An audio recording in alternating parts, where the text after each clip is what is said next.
please. Let's do it. There we go. There we go. Let me turn down that audio just a little bit there. Wonderful. Greetings and good day. Let's hope that my audio captions don't just put weird words in my mouth. Let's hope together. Please. Alrighty. Greetings and good day, everybody. It's so wonderful to have you all here. Hello. I am joined by the ever so wonderful Horatius the Dwarf, who you can see Hello. right beside me. Yes. And we are here on episode 2 of Rankin Based, or Rankin the Bass, or whatever the variation of the name that we use in this current moment is. And today we're discussing something pretty phenomenal, pretty special to me, and I imagine for you as well. I think differently, but yes, absolutely. Mm. So this is the topic anyway, is going to be Peter S. Beagle's The Last Unicorn. I normally would say the movie and the book, but they kind of hold hands very, very well. The book obviously goes into a little bit more detail. Thank you for checking on in. Appreciate that. So let's start with that, which is why The Last Unicorn is so special to me. And then I would love to hear why it's differently special for you, Hora, because obviously I wanna know. Sure. So The Last Unicorn, for me, is one of the best modern pieces of fantasy. Yes, the animated movie. Yes, unless there was a live action one that I'm not familiar with that came out in like the last year? I'd be surprised, but pleasantly so. So for me, The Last Unicorn being it's very modern fantasy. Like in terms of all of the people who have written that for these Rankin Bass movies, I think Peter S. Beagle's the only one who's still alive. I think, yeah. That's pretty modern fantasy. That's pretty close to now, Right. comparatively. Um, Definitely at the tail end of modern, like the far yeah, end from here. yes, But this yeah, is I, true. I, I hear what you're saying and I agree with you. The way that it encapsulates fantasy and has a discussion about fantasy and legends and Yeah. myths and their purpose, I think is fundamentally important to have an understanding of or an appreciation for. I absolutely adore the reverence that it has for its setting, its world, and it feels fully realized in an immersive way that as soon as you press play on the movie and the first like 20 minutes of it, you're in. And the movie's gonna have you by the lapels. Oh, thank you for the follow. Until the end. And for me, that's one of the reasons why it is so important to me. It's there not just like as an escapist piece, but there as a conversation for you when you're ready for it. It's pretty cool in that way. And then I appreciate it immensely because of that. Now, Hora, you have some different interactions or different appreciations, and I'd love to hear that for you. Or from Yeah. you. So my first interactions with the Last Unicorn was a novel read to me by a babysitter Uh-huh. many, many moons ago. Um and so I was brought into it at a very, very young age. So my appreciation Mhm. for it was like the story, the book. Mhm. And Yeah. I loved the movie obviously just as well. Mhm.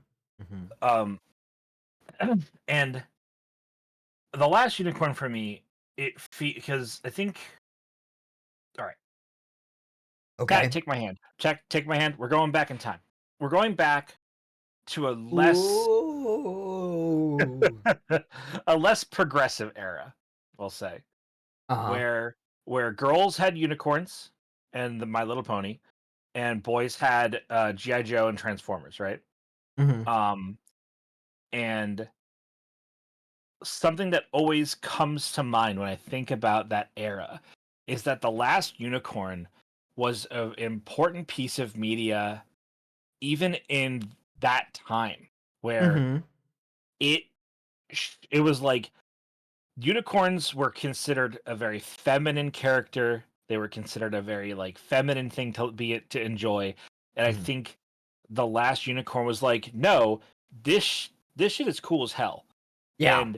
And everybody can like unicorns. And I remember distinctly seeing like that's a wonderful noise. Thank you, Faust, for summoning a ghoul. I appreciate that. Of people being like, okay, like people you would not traditionally expect, I'm throwing up air quotes here, Yeah. to have like a unicorn sticker on their van or their Yeah. car or their skateboard, Mhm. now having it and people not giving them a hard time about it because they're like, yo, I also love The Last Unicorn. Yeah. Like, and I think it's an important piece of work for that. Amongst all the other Absolutely. reasons of its like, literary chops are really solid. It's a Mhm. fantastic piece of media we'll be talking more about, but that perspective I think is often neglected in talkings about The Last Unicorn because unlike the Flight of the Sure. Dragons that you and I talked about last week, Mhm. which is a pretty unknown gem. The Last Yes. Unicorn is quite the behemoth Yeah. of the fantasy space. Mhm. It is. And, for all of the love that I do have for Flight of Dragons, it is a very, like, gender typical, like, roles in the movie, which this Mhm. movie kind of avoids for a good chunk of its characters. Which is interesting as well. Like you were saying, it does a lot to kind of step away from, you know, unicorns just being a thing for girls and that. Yeah, Um, and I think it does. The unicorn in this is a badass. Um, yeah, Immediately the coolest of all unicorns by the end. So yeah, and you're right. It is very important for that as well. This was one of the movies that got me into loving unicorns when I was young. Because I know she technically doesn't have a name until she's a human, but right, Amalthea is just kind of an easy way to refer to her. Um, just a badass character and how yeah, she's conveyed throughout the whole of the movie.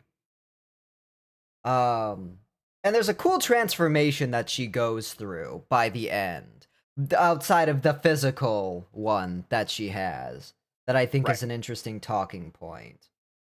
Um, but yeah, just stellar, just stellar. When I first interacted with the movie, I was younger. I didn't have the story read to me. I had to find that later. Um, Through Audible, which is super cool. I like audiobooks. Yeah, I find them engaging. Paperbook I like more, library no have. sure, Which is weird because this is not an unpopular book, The Last Unicorn. right. It's Not at all. it's pretty popular.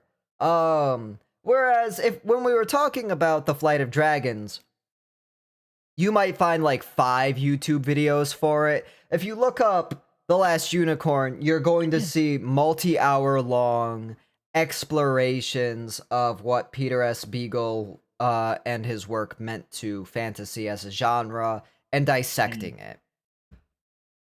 Kind of unfortunate that didn't come through with Flight of Dragons, but I can kind of see it being easier to forget when this is what came out after, right? Absolutely. Hmm. Forgive me, I'm having some delicious chai. Love that for you. Thank you. I do too. I do too. I like to treat myself. Thank you for shouting out Faust, by the way. Massive, lovely individual. Hell yeah. So I guess we should start at the start of The Last Unicorn. Yeah. Um oh, go ahead. So like how we did before, we'll Mhm. sort of walk through the story and introduce Yep. and talk, like diatribe about the characters as we go. Yeah. Excellent. Yep, that's the plan. And I think when it comes to the opening of The Last Unicorn, there's a topic that we should hit immediately, and that is the music, like Yeah, Dan music's brought kind of up. it's kind of mid, you know. Oh yeah, the famously mid, famously, you know, Mm. you know, Like I'm not a monster. It's obviously good, but like, famously mid. yeah, it's only Um, just like one of the most enchanting pieces of music from its yeah, era. absolutely. Oh yeah. It's phenomenal. To me in terms of background music and just the actual songs they bring out for Yeah. the lyrical portions of it. For me, this is as strong a soundtrack as the Lord of the Rings soundtracks. That is how much I appreciate the soundtrack of The Last Unicorn. Okay. It is one of my favorite ones. I mean, when you can just sit down and listen to like the opening Glade melody before the Last Unicorn theme itself starts, if you could just sit down and enjoy that on its own, that's what to me makes for a legendary soundtrack for a movie. Is if Hmm. you can enjoy the soundtrack on its own without the movie being present. And that's this for me. This Space Jam, weirdly enough, but Space Jam's a whole separate thing because that soundtrack actually changed how movies make soundtracks. It's weird. It's a wild history if you ever look it up. Um, and Lord of the Rings. Just some of the three top, like, one of them's a little bit different than the other, but Hmm. I love soundtracks. I love sitting and listening to them while I'm working or doing something. And when it comes to the Last Unicorn soundtrack, it's one of the few soundtracks that I feel like you're actually transported into a world, emotionally feeling what they want you to feel and, you know, conveying the themes that they want to convey. Yeah. So the movie will open up with the Glade theme, just kind of the establishing opening credits, and then we have our hunters kind of come in, right?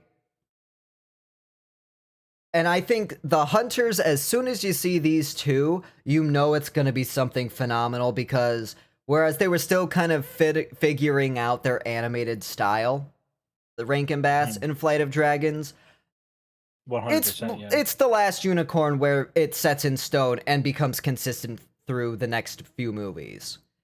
Um, and boy, do they just knock it out of the park immediately. They're whimsical, they're stylized, but they're not like alien. They're not uncanny. Agreed. It feels like when you're watching the animation, especially the opening portion and the Last Unicorn theme itself when it plays, it's like a tapestry, like a medieval tapestry. They even take some of the classical designs, like the lions that have monkey faces and stuff, from like early European art and representations of these animals, which the book does actually go more into when discussing, like, you know, the nature of the myth of unicorns and some such, which is cool. It's cool. And then after our hunters kind of come in, they the elder of the hunters kind of discusses with the younger why they aren't going to find any game here. There's a unicorn that lives in this glade. That's why it's always spring, it's always pleasant. You can never find game to hunt. And it doesn't seem like he's lamenting that at all. No. he has like reverence for Yeah, that. it's exactly the word I was going to use for it because that's such an important detail. Is I think it's easy to sort of get lost in the oh, um, Mhm. like oh, we're not gonna we have to go home and get nothing. And it's Yeah. like no, this is fine. It's debatably a good like it's better for us to go home with nothing than us to assail the Yeah, grove of the unicorn. absolutely. And he does Yo, have you are known like leading Ohar oh, thank you so much for the mentality. follow. Congratulations, you're a necromancer now. Um and when his parting words are very reverent as well. He Yeah, gives her very kind parting words, and he laments that, to his knowledge, that she is the last unicorn. Um, I don't know. I wish to have known more about him. Not a criticism on the writing, it, because they were there to establish that she's the last unicorn and to convey that information to her. right. Um, But I'm like, I want to kind of know what this guy's off to. Like, what's his daily life like? Who is this character? Because I don't think he has a name in the. I don't even know if he has a name in the book. What the hunter? Yeah, No, I don't believe. I think he's just hunter. Like I don't think that he's I given think any. so too. I don't know. I just he always kind of set the mood and the theme for me, kind of moving into the movie proper. And I think he Yeah, does a very good job establishing what the theme is going to be. That this is going to be a very reverent piece on fantasy as a whole, and for the job of the unicorn and what the unicorn does. So from there, the unicorn, overhearing their words safely, invisible or some such, wherever she's hidden in the glade. We do find out later she's not great at hiding outside of her particular glade. Maybe a little bit overconfident. She's a unicorn. It makes sense that if anyone's going to be overconfident or appropriately confident, it would be a unicorn. yeah, because we can talk more about this later. But the unicorns and the other beasts of this realm and this universe Yeah. that are immortal, there's a a particularly interesting featurette to their immortality. They're Hmm. not just like regularly immortal as you and I might tell stories of. There's something very, very different about the immortality in this setting. Yes, it has both defined rules and then is also like a soft magic system. Yeah. Um because the characters themselves in the world and setting don't really know all the rules that there are to know in it. And I think that's very cool. It makes the world feel more open and alive, like there's stuff to discover. Um and it feels inspired by a lot of fairy tales and stories before its time, which I think was also done with reverence and respect for what they are, Agreed. by Peter S. Beagle himself. It's cool beans. So Amalthea, the unicorn, or well, will soon be Amalthea, has her, you know, shock and confusion over hearing that she's the last unicorn. There's never been a time without unicorns in the world. They were there from the start, and she discusses that while they can be killed, they're immortal and they have like a very defined role. Excuse Yeah, me. and they do. They clearly have something to them Mhm. that makes them both a balancing measure Mhm. uh to the universe. Like they're the anchors that keep everything in check. Yeah. Yeah.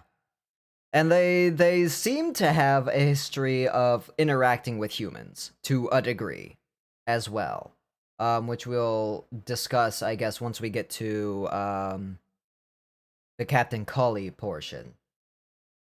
Right. So from there, begins the incredible opening number of The Last Unicorn, the theme song itself.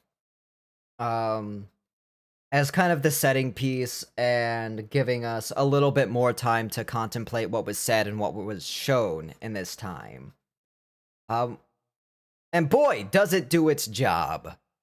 With Absolutely. evocative, incredible lyrics performed by America. Incredible band. I still think that it's one of the strongest movie openings of all time, personally. But I have a lot of love and reverence for this movie. I can totally understand other people not sharing that opinion. I would say that you're wrong to your face repeatedly. Yeah. Mm-hmm. Now I'm curious. Confidently. See, now I'm curious. This is going to kind of derail us a little bit, and I Yeah, apologize for yeah. that. No, that's all right. Um, I do want to know what criticisms could someone levy against The Last Unicorn to you that you would tolerate? Because like I have one almost Mm-hmm. immediately after the scene that we're leaving here, and it is Is it with the full butterfly? transparency. It is. It is. It Yeah, is it's one of the my butterfly. very few grievances with that entire movie. It's a great Mm-hmm. piece of work. Mm-hmm. Um, but the the butterfly scene is one of them. Okay. So I can tolerate hearing like now I don't have criticisms for this movie. This is one of the very few movies that I would consider a perfect movie for me throughout its entire run. Not a single scene I would skip, not a single scene I would change. For me.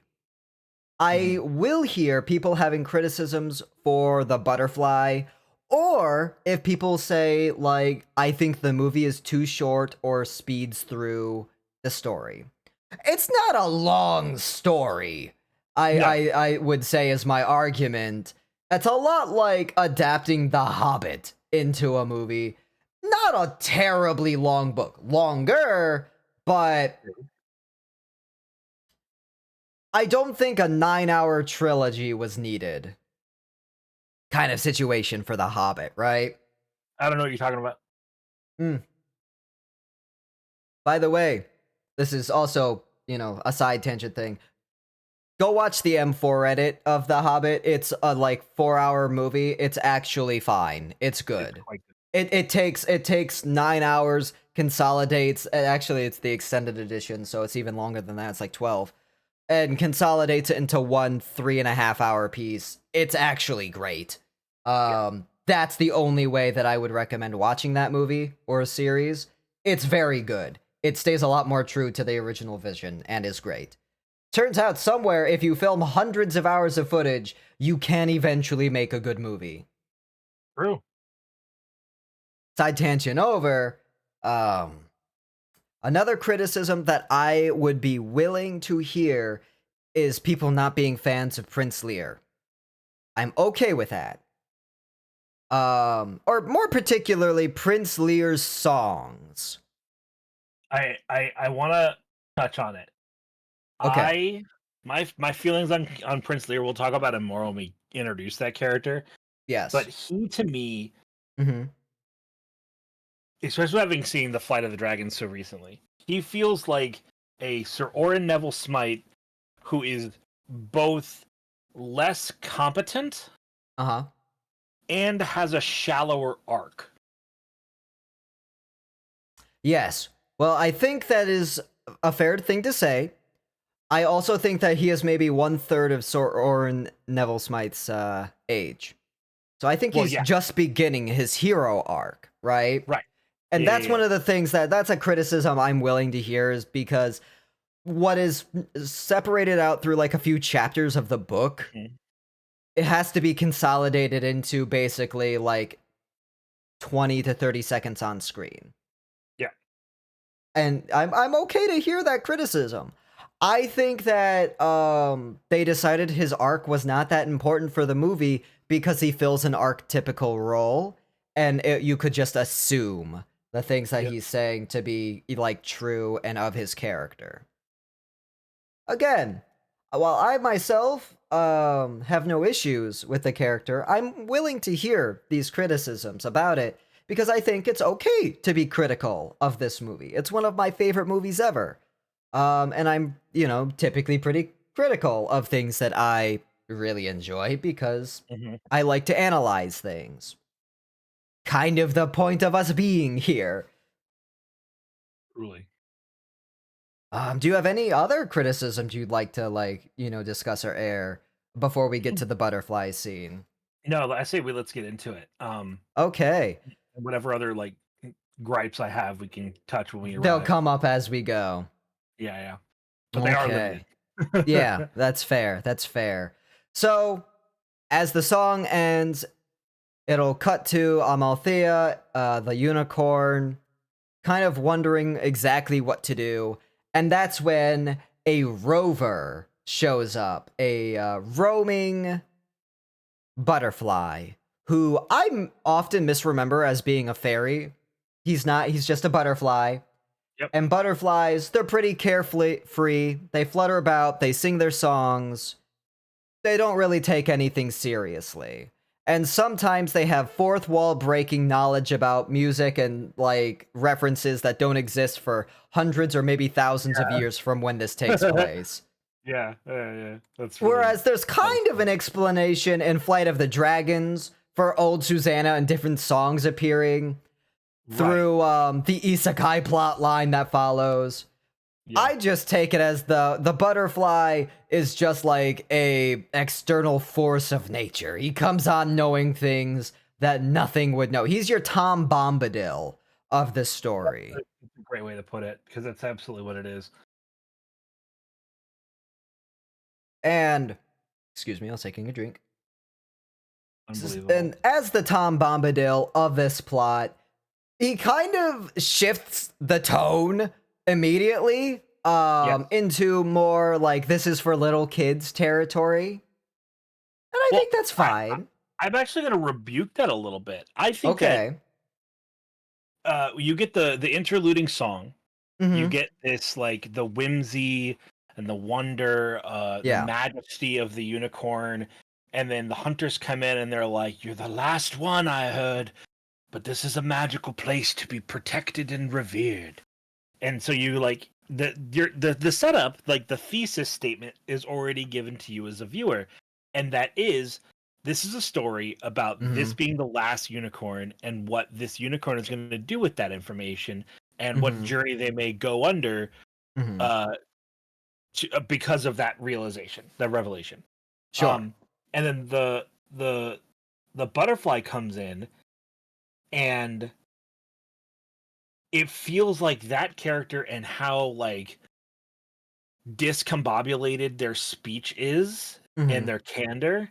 It's like, okay, so are we going into a yellow submarine bit? Is this gonna be just a bunch of weird nonsense Mm-hmm. with hippy dippy colors and lines? Are we just is this gonna be an acid trip, or is this gonna be an adventure story in a fantasy setting? A little bit of both. Little True. bit of both is the answer. For me, what the butterfly is in this story is he is the confirmation for the unicorn. Whereas the hunters come in and pose this to the unicorn. Like this is the information she is given. She is told by one source that she is the last. Right. From hunters. The butterfly comes in, and in his butterfly way, where he's not taking anything too seriously and is singing and dancing and having himself just a great time, he gives the unicorn the confirmation that she is the last and establishes what the major threat is. Um, he is the one that mentions the Red Bull. He is the one that kind of confirms that the unicorns are gone, and she has to pry that information out of him through repeated questioning, much to her frustration. I imagine it'd be like having a conversation with a squirrel. Right. But that's what the butterfly scene is to me, and why I personally never had an issue with it, was I always saw this is like a fantastical Fey realm-esque way of getting a confirmation on the information that was presented. So that's why I never had that issue. But I can see why he is. I don't think he's as crazy as the Yellow Submarine stuff. That I feel like it opens up with being nanners before the Blue Meanies and the like show up. You know, Right. it's no Double King. Fair. So from there, she kind of gets the beginning of her quest in mind. She decides she needs to go out and find the other unicorns. She needs to make sure that she's not the last. And she remembers aspects about being like a unicorn that give her a little bit of comfort as she goes through this adventure. Like how humans don't really see unicorns. You know, little things like that as we go. I like that she has to say, like, you know, the animals love her, and I think that's a really cool scene, is like Yeah. seeing all the animals of her glade mourning her departure. I imagine they're all hunted the second she leaves. Like, she walks out of the glade, the hunter's not even out of earshot. He's like, oh shit, there's a bear! Hmm. Actually, that bear probably does a pretty good job of keeping shit tied down for her while she's gone. Right. Now that I think about it. I think it was a black bear, but still, a fucking bear versus your bow and arrows of that time period. I wouldn't be hunting a bear with a bow. No, me either. No. No, that bear might actually have shit on lock. And who knows? There might be a lesson or other shit in that woods. You never Right. know. You never know. Unicorns seldom are the only magical thing in the glade. They just keep everything else safe, so. She begins her journey, right? She, is that when Man's Road begins? Is after she leaves? Because this movie is a musical through and through. Yes, it is. Man's Road is incredible as a song, as a standalone song. Whereas, like, The Last Unicorn, you can't ever escape that this was in the movie The Last Unicorn. Walking Man's Road and several of the other songs are, like, just standalone incredible. That you could just listen on the radio and just be like, wow, what a moving piece. A little California-esque. Hmm. A war bow, 160 pound draw was incredibly powerful. Sure, but nobody's taking war bows into the forest to hunt a bear. Yeah, that's not what we're doing. A hunting bow of the time. They were meant for deer. And bear are quite a bit sturdier than deer. They're basically the closest thing you can get to a real world boss fight. So as she begins to move through and travel down the road, she encounters a farmer who immediately takes off his belt and is like, this is the prettiest mare I've ever seen. I'm going to keep her and take her to the fair. To which the unicorn is very affronted by. Not Right. crazy about that allegation. Immediately starts trying to dodge the mare allegations. Um, Well, what's humorous to me is that this is where we first kind of get um a look at how the unicorn perceives herself, yes. right? Mm-hmm. Where I mentioned like the antiquity and like uh majesty of being immortal. And Yes. granted, we don't know that she's immortal yet. That's not come to our awareness at this time. But we do know that she is called a mare Yep. and that he is going to keep her. She does not care that this No. fucking potato farmer is Yep. gonna throw his belt around her neck and bring her to heel. He doesn't care about that shit at all. No. She cares about. I'm sorry. You must be confused. The fuck did you just call me, little man? Like it's the The audacity of audacity. Yeah. of saying that she is anything but what she is. Mm-hmm. That's the insult. Oh So yeah. I want to pose the question to you and to chat. I'm very Mm-hmm. curious. Do you think that that is the case because she uh doesn't care if she's brought to heal, or do you, or, and this is what I think it is the second one, or do you think it's that the idea that this farmer could bring her to heal is so laughable she doesn't even consider it a threat? I think it's the latter. I think that, like, trying to tame a unicorn is the most of uphill battles you could possibly have. Because Yeah. when it comes to being defensive, unicorns can and do hold their own, right? Like, Right. we see it against hurricane winds later. Yeah. The Red Bull is very specific. We'll talk about that when we get there. There's something that he does that is very crazy. Yeah, Hmm. the big horn, bad time. They're very good. They're basically fencers. Um, they're like a knight's joust and an expert fencer kind of just put together. A horse is a force multiplier. A unicorn is like the best of all horses. And a force multiplier put on basically something the size of like a corn cob, but angrier, and has a spiral on it, which means you'll bleed out. Not pretty. I mean, she disarms the farmer in like a fraction of a second when he gets close enough, and the audacity just hits its peak. She disarms him and knocks him down very quickly. I don't think that in her mind she's never been poised or put in a situation where she's been concerned about her capture. You know, she's probably spent most of her time in her glade, where she is the mistress of her domain, you know. Yeah. There's not a lot that people can do to affect a unicorn's glade. And I think she carries that self-confidence with her the whole time, till a point. I think she does have stuff that happens to her that kind of humbles that, but humble's the wrong word. She knows her self-worth, and she knows that a potato farmer with a belt is not going to be the, you know, anything that she has to worry about. Yeah. That's not what's doing her in. No, no. She yeah, overconfidence the wrong way for me to say it. She's not. She knows what she can do at any point in time, and she knows generally what a human can do, and it's not something to be concerned about.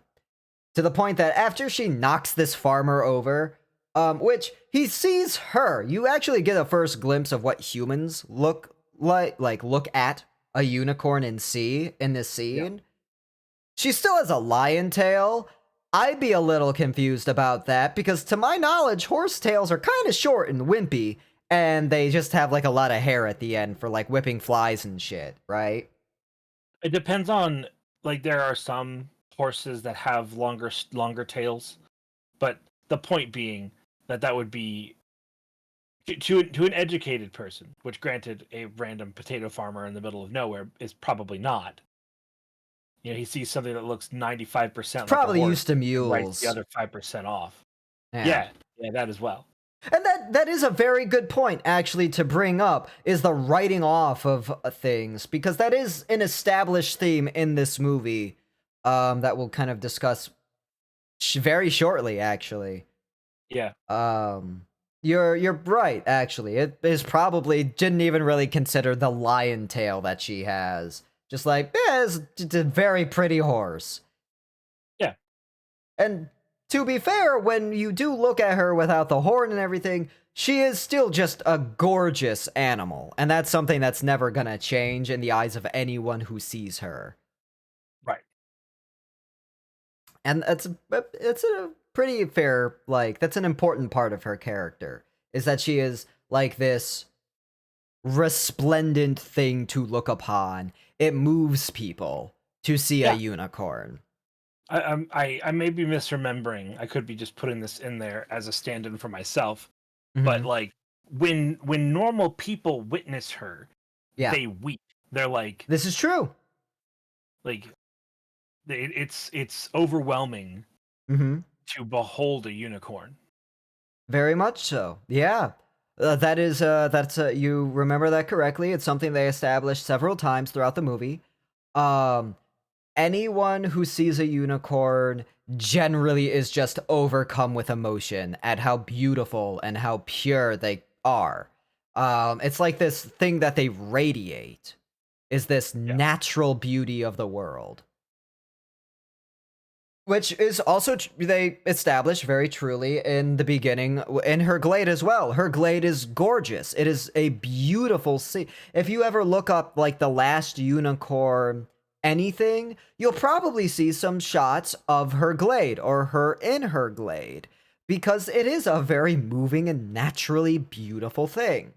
Which to harken back to a topic we discussed on the last stream with Flight of Dragons in regards to what fantasy does and how it is meant to, be evocative of the natural world to make you want to go out into it. When you see like the glade in this movie, for me anyway, I immediately think of some of those beautiful, beautiful like forest clearings I used to visit when I was younger for picnics and things. Just this nice grassy meadow surrounded by woods, by wildlife, birds chirping, trees. I think of that immediately. Some of these most beautiful places that I once visited when I was a lichling. And that's what Yeah, like and a it's unicorn is in my mind. Oh, go ahead. yeah. No, I was just going to yes and you. I completely Oh, agree. cool. Awesome. So after she tells the farmer to fuck off, she's like, "You ain't him," and then kind of bucks him away and then rushes off. He's left confused. He's like, "Well, I must have slipped and fallen." She used her horn to disarm him. And he fell over. And he couldn't process it. He couldn't Yeah. understand that she did anything. He assumes he fell. And then she kind of rushes off only to fall asleep later. And you get very beautiful, like, scenic shots as this is happening. As, like, Walking Man's Road continues. I think they do it in 2 or 3 parts throughout the movie. The latter Mhm. half of the movie also has Walking Man's Road, which is great. It's just a great song. So she rushes off, and then the next scene I specifically remember is her lying down and taking her nap. Yeah. And that's when Mommy Fortuna enters the scene in her caravan of wandering horrors, which is a cool setup. It is. Yes. I like Mommy Fortuna a lot. She has an interesting place and piece of the story. And is a fantastic Mhm. Mami Fortuna is a really important antagonist to this She is. story Mhm. for several reasons. Mhm. One, the stakes are high, Yep. but the scale is so low. Yes. Like Very like true. as we'll get into it, what this character threatens is imprisonment. Mhm. So before this adventure of finding the other unicorns can even begin, it's brought to a halt because Mami Mhm. Fortuna catches the unicorn unawares. Because as we've displayed, the unicorn doesn't seem to be threatened by Not much anything of in this. anything. In their mind, they are infatigable, Mhm. untouchable. Nothing can harm them. They are in control of themselves. What do you mean someone would attack me? I'm a unicorn. Like the Yeah. Yeah. And it's one of those things that, when you watch it for the first time or look at it, you can read it as overconfidence. But again, Sure.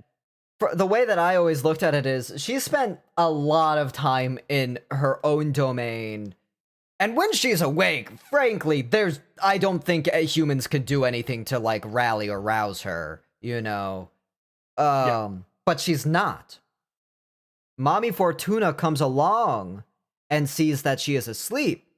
Mommy Fortuna does not think she is a mare. She can see her for what she really is.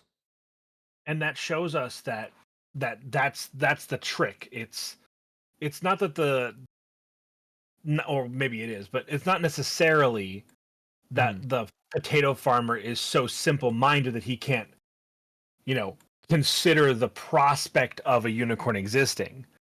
Mhm. It's almost implied that it is more of those in tune with magic that can speak and hear magic.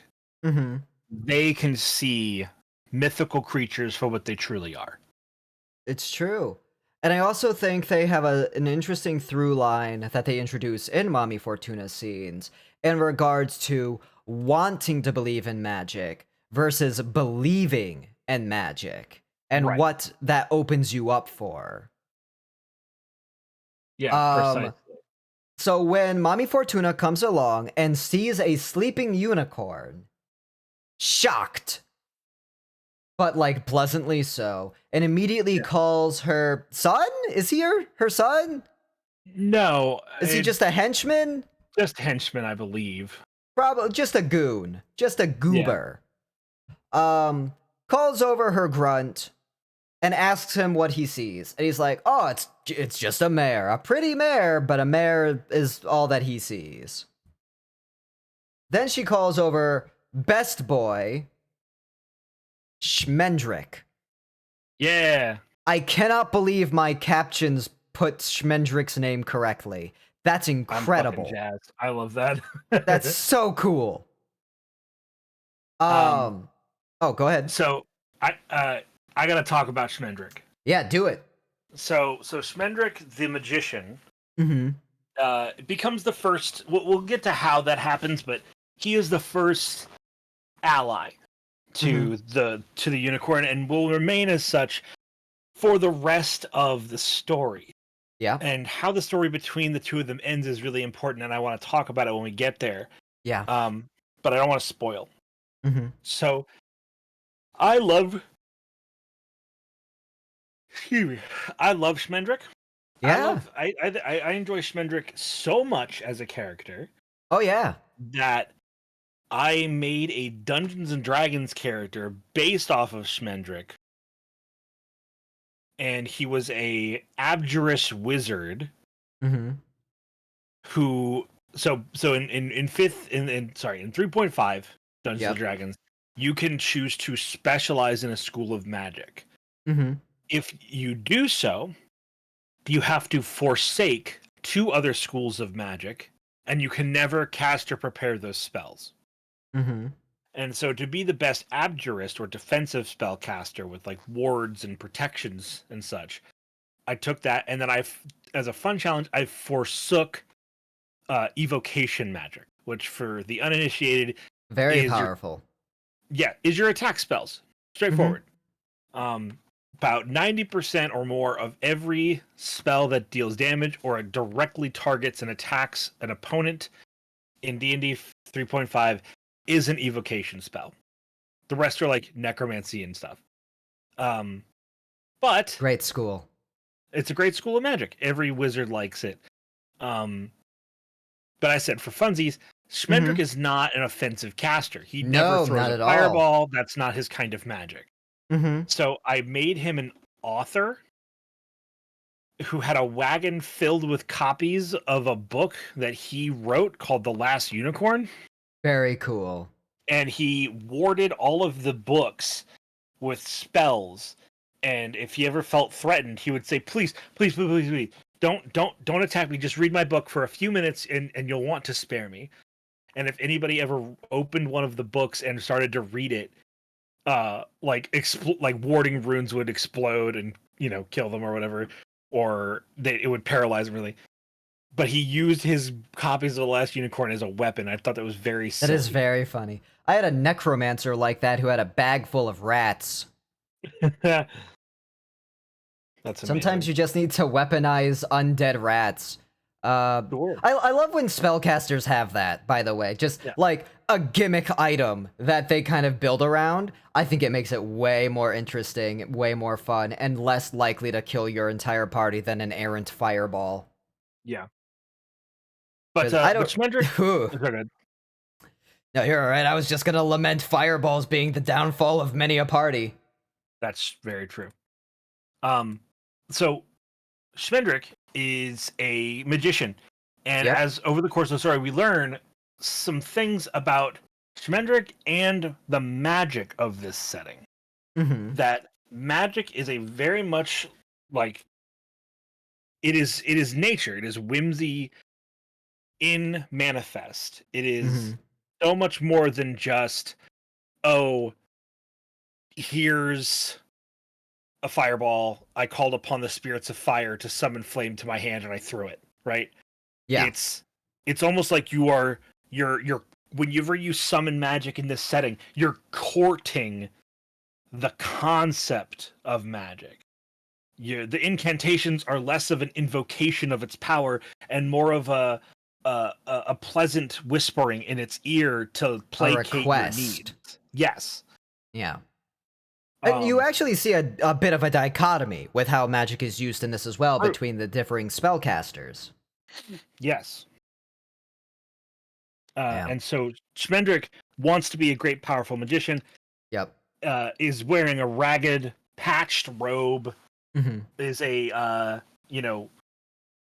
thin, waifish fellow. But clearly has a good heart, and Oh we yeah. learn that over the Madame Fortuna sequences, Mm-hmm. where we see him and he plays the fool Mm-hmm. to guile Madame Fortuna. Says, I just, like, we hear his inner monologue and he's like, my God, a unicorn, when Madame Fortuna like has him come over to look at it. Mm-hmm. But he says to her, I don't know what you expect me to say. That's just a Yep. mare. Just a mare. But he knows, and that's an Yeah. important thing. He knows, he plays it close to his chest. And I think that's a pretty, like, it's not the most shocking thing, I'm sure, for him, compared to what else Mommy Fortuna had managed to stumble upon while taking a nap. Right. But I think that's a really good character moment because It is. within that first sequence, right, Mm-hmm. we know what Madame Fortuna is about. Yep. She looks the role of a hag. She is Yes. hunched. She is crone-like. Has a She tree is growing out of her back. well. I think that's just part of her hat. I think so too. But I like the But idea that it's but yeah. that's what makes her haggish. Oh, I agree. Her sort of clear warping with nature. Her Mm-hmm. very old, leathery, tanned skin. Uh, warty, has a familiar crow on her perch above her head, like you mentioned. Yep. It's almost as if she's becoming one with nature before she's even died. Yeah. But like a uh, twisted nature, yeah, which is yeah, very, yeah, yeah. very like evocative of her herself, being a rather twisted individual. True. And so as she gets her two cronies to Yep. confirm to her that this is no unicorn, or rather, Hmm. what do you see? I see a Yeah. pretty horse twice Yep. in a row. She goes, good. I'll lull it to further sleep as the unicorn begins to stir. Yes. All this commotion amongst Yes. her. And so she puts it into a magical sleep, and in the Hmm. process weaves an illusion that gives the unicorn a second horn. Yes. Uh, which is very humorous because Madame Fortuna's plan is Hmm. to be like, okay, so this is a unicorn, but as we learn, all of the other horrors that are in her show that she, Yes. steals with by confidence, or like confident man con mans Yep. Hmm. a bunch of peasants out of their money to see her horrors, all but the unicorn and one other are just regular animals. Yes. In fact, not just regular animals. They are old, they are tired, they are wounded in some cases. Yep. Animals that have completely adopted this the psychological concept known as learned helplessness, Yes. where this one of them is a lion, for example. It's portrayed to look like a manticore due to the illusions of Mama Fortuna. But Yep. this old lion still could probably give its last go and try and break down the feeble wooden door that binds it into its cage. Hmm. But it's given up. I wonder if that's how it lost all its teeth. Maybe. We do know that Mommy Fortuna does enchant the prison cells, or Right. the quote unquote zoo. Yeah. There is a note that I want to make that I do quite like as well. When they were discussing how to capture the unicorn, they're Mhm. like, get a rope. The rope that could catch this mare has not yet been woven. Uh-huh. Instead, we'll use cold iron bars, which Mhm. that's a hard counter for unicorns. Mhm. I wanted to point that out. I just like that line. I like those lines a lot. Yeah, it's really flavorful It's and also it really probably sells. the reason why she was never concerned about the farmer coming at her with a belt. Yeah. Mommy Fortuna does have some of the hardest lines in the movie. She has some Mhm. damn good lines. Oh yeah, she does. Yeah. Anyway, please feel free to continue. I'm so excited. I love this scene. So Mama Fortuna brings the unicorn to heel, puts it in Mm-hmm. a box, Mm-hmm. um, and then Schmendrick is like, "Listen, fair lady, I know what you are. If I were blind, I'd know what Yeah, you are. Yeah. yeah, I would see you Smedrick, for what you are, even if I'm incredible blind." lines through this movie Yeah, as yeah, yeah. well. This is a very quotable movie. Well, and granted, a lot of what makes this movie so well written is credit to the novel. Yeah. Yeah. Because a lot of I would probably say that I'd have to like go back and like actually check every single line. But if memory serves, the overwhelming majority of the Hmm. lines in this movie are just one-to-one Yeah. rips from the book, which is great because if you have a keen ear, you can Hmm. hear that this sounds like dialogue that's written instead of dialogue that's spoken. Hmm. Um, because even in the mid 80s, even Hmm. in the mid 80s, people weren't this poetic in normal dialogue. It Um, does feel like a playwright wrote it yes, in a lot of ways, which is awesome. because one practically did, but Yes.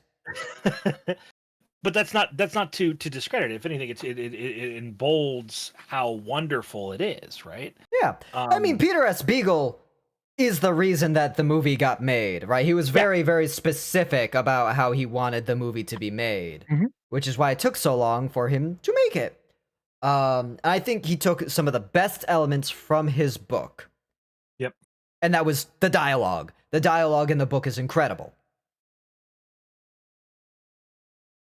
So yeah, being uncharitable, a 2 or 3 sentence takeaway of this story is a unicorn goes on an adventure to find if it is indeed the last of its species. Hmm. Join us on this high magical adventure across a mystic realm to see if she is the last unicorn. You know what I mean? Like, it's Yeah. not the It's a grandest very simple story. premise, Yeah, but the way that it's displayed to yeah, you, that it makes you a part of that adventure, I think is really interesting. agreed.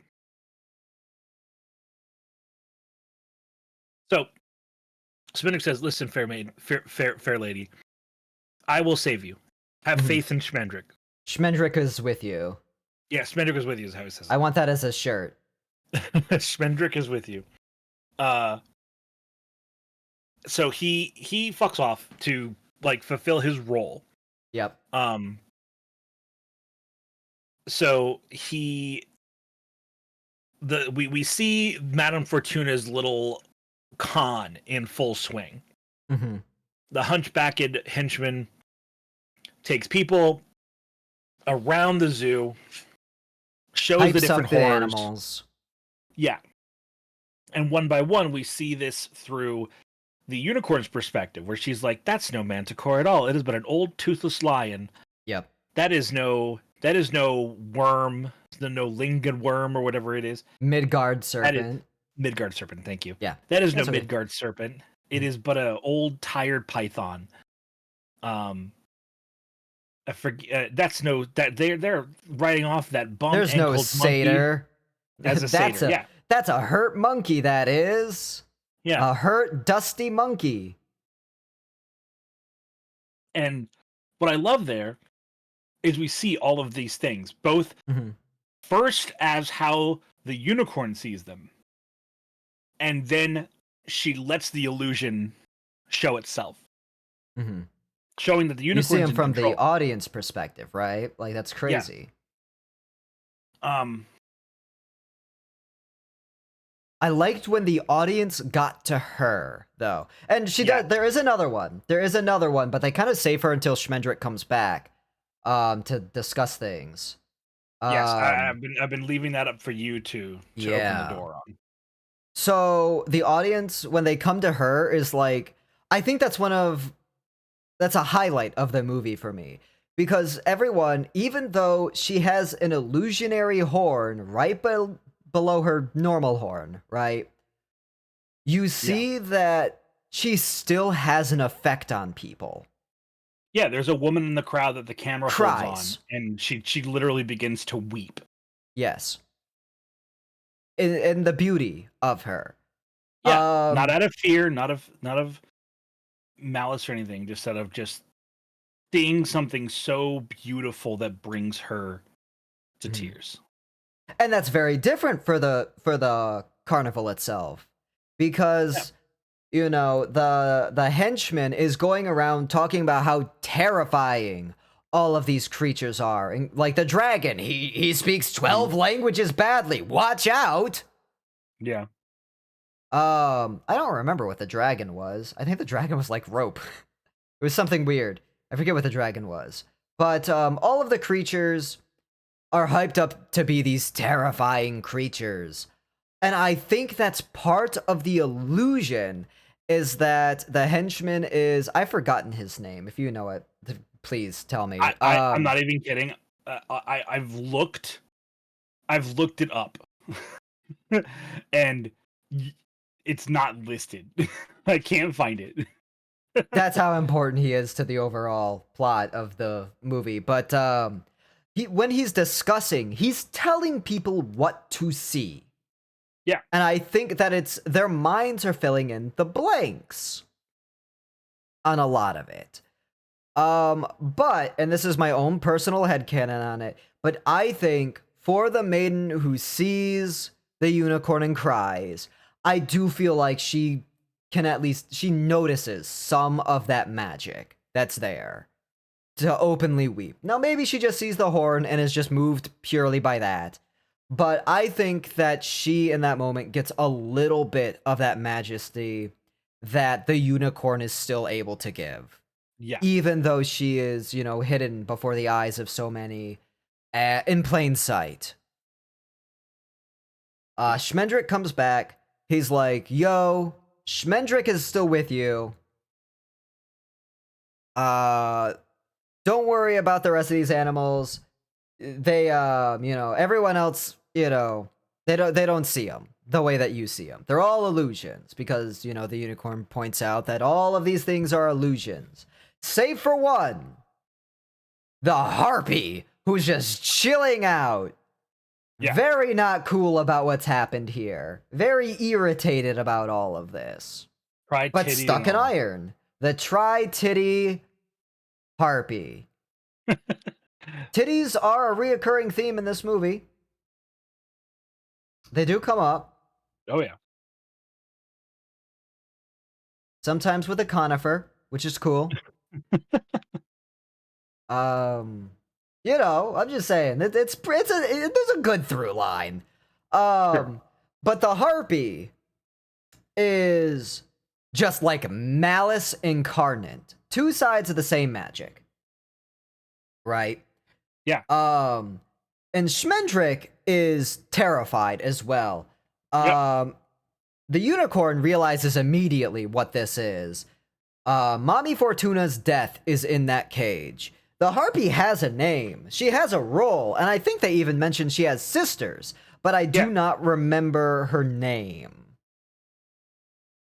Just that she is a named legendary creature who was captured while she was asleep. And both Smendrick... oh, go ahead. Harpy is Kaleno. Kaleno? Kalaneo. Kalaneo. Solanio? Solanio.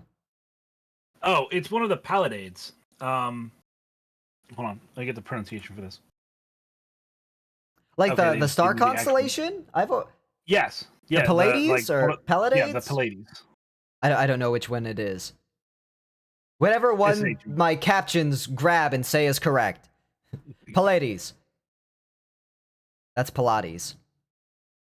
But yeah, the Pilates. See there in the cage, the Pilates. It cuts to the Harpy in yoga pants. Right. Looking fierce in them, by the way. Oh yeah, absolutely. She's got those like TikTok ones that go up the butt. Oh yeah. Yeah. They're both rightfully like wary of her, and they both know that in that cage is Mommy Fortuna's death. I don't think anyone is under the illusion otherwise. That word being used meaningfully in this context. Schmendrick is terrified, doesn't want anything to do with her, doesn't want to free her, doesn't want to help her. Never makes the attempt himself. He sees the unicorn and is just like, listen, I'm here for you 100%. Frankly deserved because, you know, the Harpy is a massive asshole immediately. But that's her role. That's the dark magic that she is representative of. That is her nature. And Amalthea doesn't hate her, doesn't disrespect her, is very respectful of her, and asks when Mommy Fortuna comes back to her, you know, to mock her and to, you know, speak down to the unicorn that you are an immortal, but you are captured by my hands. No other place, all other sorcerers make fun of Mommy Fortuna and her homemade horrors, but none of them have ever dared to capture a unicorn or a harpy. And that's very, very poignant words. No one has dared to do so. Yeah. And you get that even from Mommy Fortuna's sense herself, that she knows what she has done is fucking bonkers. Bad way. Not a cool thing to do. And probably very ill-advised. Absolutely. But the unicorn asks to be freed. Doesn't demand, she asks. As if trying to appeal to Mommy Fortuna's sense of, you know it is correct. And she does. Mommy Fortuna knows what's correct. She just chooses the wrong option every time. And not just that, the unicorn requests to have the harpy set freed. She does. What are the words she used? It pains to see me, or to see her as so. I would ask that you free her, more or less. Yeah. And it's true. It's true. Your death lies in that cage.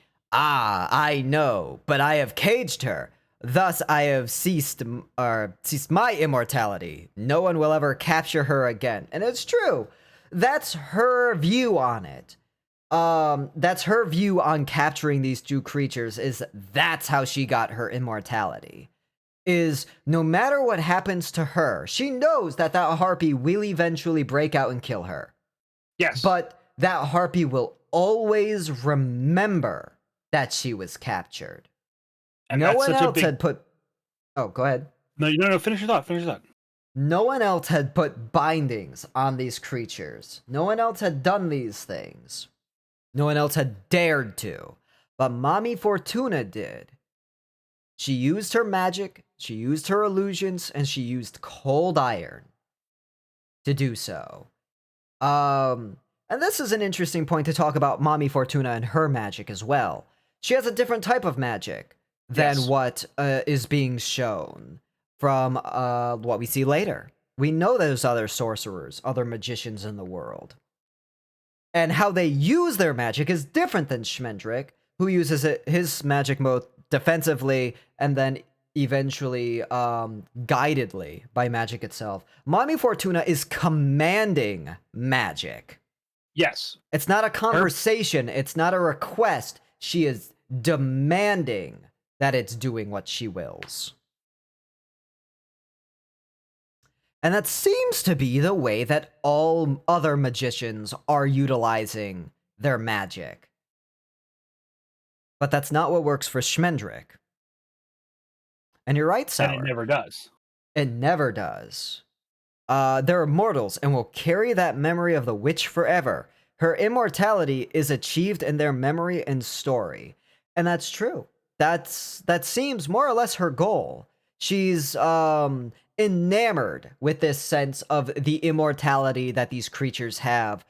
Because it is interesting, the immortality is both like a physical, like they're gonna live forever unless they're killed, but it's also like a metaphorical immortality in that they have roles and they're also part of stories, fiction, mythology. They have a narrative role that is being examined through the word immortality itself in this story. And I think that's so interesting to be explored. Yeah. So, oh, go ahead. No, I was just agreeing with you. Just confirming. Got it. I appreciate that.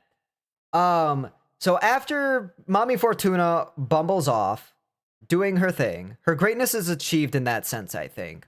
Though she's a mocked witch, her greatness is there, like a living plague. It's true. She knows that she's won. She knows the end is coming. Yep. She knows that she cannot prevent it. Mm-hmm. And she doesn't want to. Doesn't ever try to. Yeah. She puts the harpy back to sleep, but that's more of a, I'm putting this off for 5 minutes. She's hitting snooze on the alarm, but not canceling it. Yes. Yeah. She's like, 5 more minutes. No, gush about the movie. We're gushing about the movie. Do that. That's the point. That you are invited to share your love.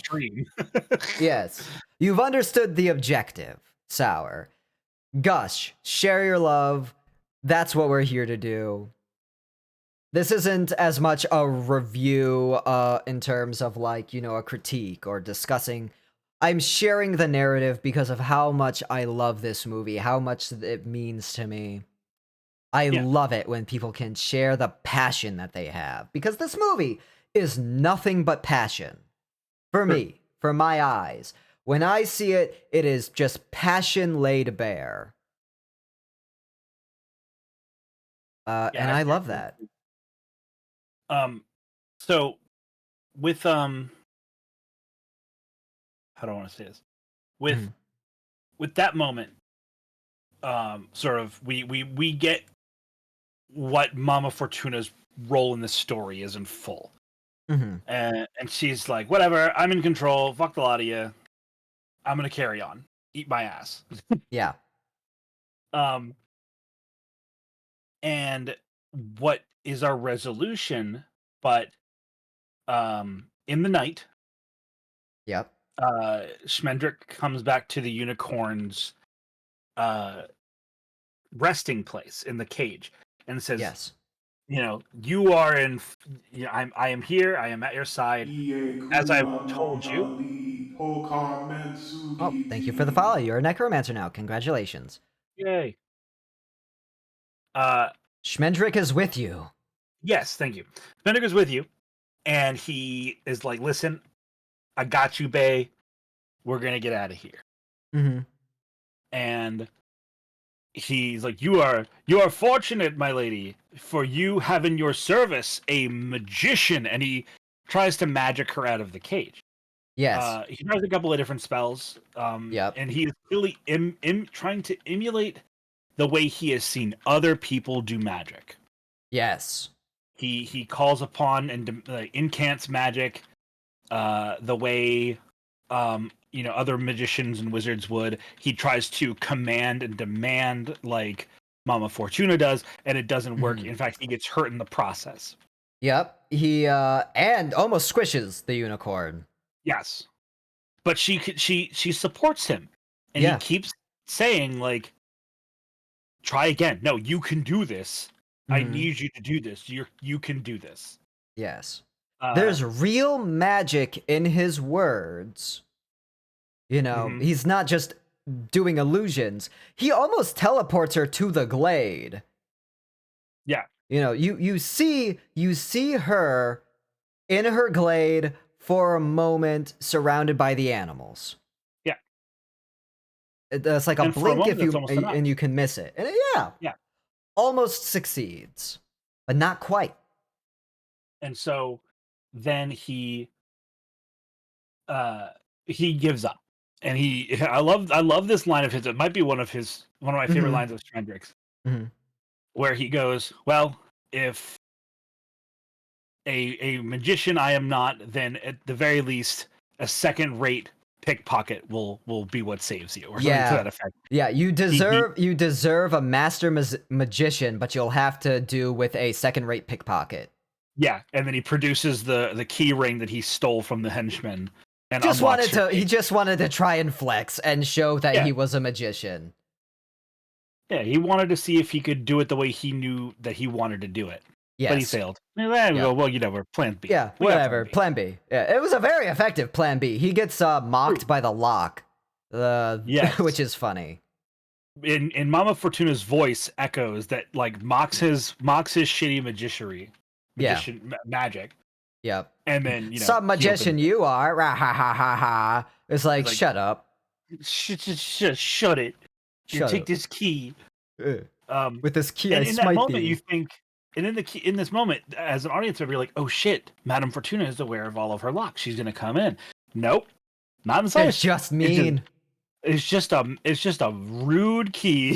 Sorry, Just rude a lock, just a rude fucking lock. which is hilarious. To be fair, That's a really good thing. I like that a lot. Like, not only is this lock probably unpickable, I imagine, outside of having the keys. I'm sure if you tried to, like, pick the lock, they just close down and bite the lockpick. right? Um, but it'll mock you the whole time, shattering your confidence. hmm So I he love that. opens. So Smender gets the unicorn out, and the unicorn almost wordlessly like thanks him, and then immediately sets to the task that she had resigned herself to the moment she was put in the cage, Mhm. and that's to go and free all of the other caged beings. Yes. And one by one releases the lion, releases the monkey, releases the snake, and then comes to the harpy. And Spencer's Mhm. like, "What the fuck are you doing? If you save the harpy, we are going to die." She will What? attack us immediately. Yeah, And then she the will Harpy attack us sister's like, immediately. no, you should let me out. We are sisters. We are Yeah, sisters in magic. Which is true. yeah. And the unicorn's like, "No, absolutely. Like you don't have to convince me. Like Yeah, this is what we're I'm doing going to this do." anyway. You know. Because I think the unicorn throws something out there like she would do this for me. Uh and so she does. She releases the harpy, Mhm. and instantly, as if that was what set off the alarm bells, Mama Fortuna and the henchman comes, and he's like, "Where's my all right, I give up, Smendrick. I Yep, tried I to was solve your doing a riddle." riddle. Why is a raven like a tablecloth? Or Yeah, whatever it he's like, "You know was. what? I don't get it. I don't get it." Because that's how Smendrick Yeah. distracted the henchman. Yep. He said this earlier, but we skipped over that detail. Yeah. Um, so he comes in, and he's like, "Wait, hold on, what?" Harpy gets out of the Gets into a cage. scuffle with Schmendrick. Yeah. Schmendrick beats him in the head with keys. He threatens to grow his toenails inward, by the Yep. way. Magicians, fucking, you don't fuck with that. Don't fuck with Yeah. that. You know, I'm just saying, if that's the insult that's flying out. Hands are going up. Walk Yeah. away. That does remind me of another thing that happens in D&D recently. A buddy of mine is a wizard in a campaign that I'm playing, Mhm. and there's a very common cantrip called prestidigitation. Okay. Prestidigitation is basically all of the small little minor spell like effects that wizards are like known to do in fantasy, all wrapped up into one little spell. Cool. And one of those features of prestidigitation is that you can clean or soil a garment. So often what you see is like, oh, we need to make this thing dirty so it looks like it's been used. Here, I'll cast prestidigitation and I'll soil this. Sure. Um, Casts or piss your pants.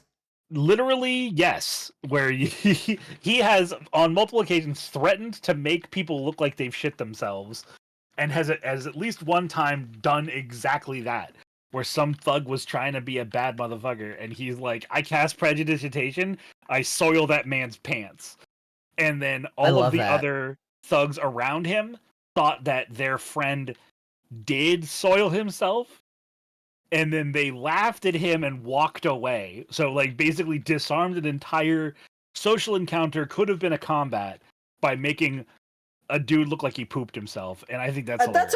That's a cool non-lethal thing for any magic caster to do. I love out of the box thinking like that. Yeah. Spells are tools and can be used lots of ways. Yep. It's really cool to see creative use out of that. It's like heat metal. When people realized that could be offensive, the world changed that day. Good book. It's good stuff. So yeah, uh, all kinds of arcane threats, throttles the henchman with keys to the face, but then the henchman is undeniably has the upper hand. I mean, Oh, absolutely. he might be like a 3.5 foot tall potato of a man, but he's Yeah. still stout. And Schmendrick Much stronger than Schmendrick. is this like willowy, lived indoors his old day kind of guy. Yeah. So he gets the upper hand again, but the harpy gets out. And it's at that moment where like the proverbial prestidigitation hits the fan. It's the fan, yeah. Well, she like causes hurricane force winds. Yeah. Right? That's something we see. We can hear all of the wind, and it's slicing cold wind that she brings. Destroys her enclosure almost immediately after the door is open. It's an incredible scene when she takes to the sky. Which shows that it was never the iron bars or the wood boards that held the harpy there. It was purely the magic of Mama Fortuna holding that harpy in place. Yeah, whereas iron, pretty hard counter to unicorns. I don't think the same is true for the harpy. She just kept throwing sleep dust on that thing. Yeah. She kept that harpy strapped. Yeah. So, then what is wonderful, as was mentioned before, Mm-hmm. Mama Fortuna knows this harpy is going to be her demise. Knows Yes. that her death will come from nothing but this harpy, and it will come soon. Yes. And as the harpy scours the sky, it takes immediately to attacking the unicorn. Yes. And the unicorn fences it away. A couple of thrusts Very here and there. effectively. It does. No, It feels like it's implied she gets some good hits in. I think that it's more of a gesturing. It's like they keep both of them try to gain purchase on the other, but neither of them actually land any blows because they know that nothing else here is a threat to either of them except for each other. That feels fair. And For me, it was always the sound effect of the horn jab, that like thwip that they do. Mm-hmm. That's what to me always sounded like a hit, but I think you could be right, yeah. So the reason why I feel that that's the case Mm-hmm. is because you look at like apex predators in the real world, right? Sure. If two apex predators see each other, 9 times out of 99% of the time, they are gonna recognize each other. Yeah, and then one of them's gonna be like, "Man, this ain't even worth it," and then walk away. Yeah. If they do, because they know, like, Mm-hmm. listen, you and I, we could hurt each other, and even if one of us walks away, we will not be the same as we were before. So let's both do the smart thing and not cripple each other or die. Yeah. Let's And just to be fair, go about our Mama business. Fortuna runs out in the middle of their like bickering and is like, "You could never have escaped alone. I held you. Fuck you. Your shit. Mommy Fortuna, MLG," and gets murked immediately. Murked immediately. and as Sour pointed out, embraces her death. She does with open arms, literally open arms. Probably could have just gesticulated and summoned some magic, but knew that her time was up. That this harpy would not rest, even if she could have survived the encounter. Would have not been have hunted down until she was dead. So she said, "Whatever, let's wrap this thing up." Yeah. So Mama Fortuna and the henchmen are killed. Yeah. And the moment that the harpy perches on one of the corpses to feast, the unicorn, no words, just begins to canter away. Yep. And Schmendrick is like, "We need to get the fuck out of here. We need to run." And she's like, "Don't run, just walk. Never run from anything immortal." Yes, it attracts their attention. This is true for Lich, by the way. Don't utilize this against me, but this is true. This is true. If you run, I will find you. This is in general. Anyone who runs on the planet, like right now, my senses are going nuts for the fucking Olympics. It is a global thing. But I love that line. I do. I adore it to no end. Don't run. Never run from immortals. I love it. It's cool. That dragon scene later is a lot funnier in that context. Right? Attention was drawn. Yep. So they leave that scene. Mm-hmm. And they go into a forest. Or they just kind of travel down the road and then end up into a heavily forested area, right? Right. So something that we did miss, and it's just like, it's kind of the through line of the story. Mama Fortuna has a conversation that, again, even more cementingly confirms that she is the last unicorn. This is true, yes. She confirms about King Haggard. King Haggard and his Red Bull have done in, through means unspecified, all of the other unicorns. That is if true. There are any other unicorns, forgot about that. King Haggard knows what happened to them. Yes. That's why they are headed to King Haggard's domain. Yes, so that's what begins that venture. Yeah. I know where that is. I got you. I will aid you willfully in this quest. Yes. And she's like, "I wish you would ask something else from me after freeing me." To which he replies, "I thought about it, but you couldn't offer me that." And she replies, "No, I could not make you something you aren't. I couldn't make you a true magician." Which is interesting. I like that because it implies that's something only he could do. Yeah. And that's really cool. Because like if that's one of those things that based off of delivery, right? Because you can say that same line and say like, "Oh, Amandal, I wish you would not ask me for anything but this, because I could not have made you a good lich." Like, you could read that as me saying, "You're not capable of it." But that's not what she means. That's not what's being transferred there. Yeah. What she means is, like, as you said, no, becoming a true magician is something that you must do alone. I cannot. You can't just wish it. Yeah. And I like that he uses his like wish of freeing a unicorn to help.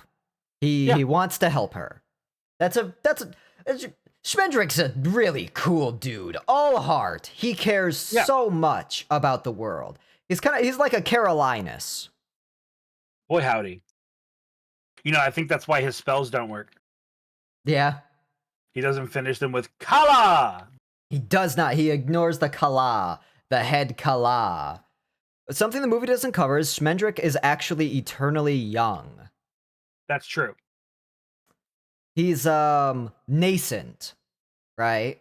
Yeah. Like that kind of thing, where He's he's in his like waning, no, he's waxing. Mikola coated. Mikola coded, but not nearly as weird as More Mikola. powerful? Question mark? Mikola's whole thing seemed a lot more like, you know, Mama Fortuna-esque. You know, a lot of Right. controlling. Yeah. Peace by order, as it were. Yeah.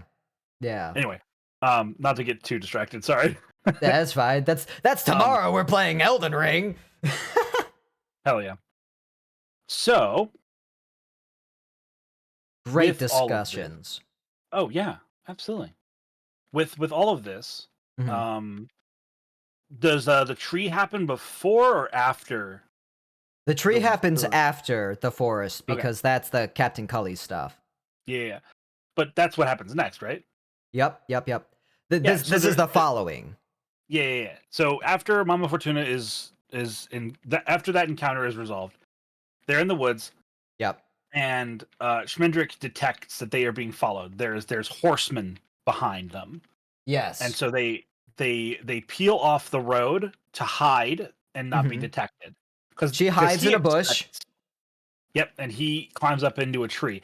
The anticipation is that they are warriors of King Haggard, and Hmm. that if they are caught, they will be, brought to King Haggard where they're going, but not in the ways that they wish to Yeah, arrive. not in chains, not in, you know, in their own Yeah. guise.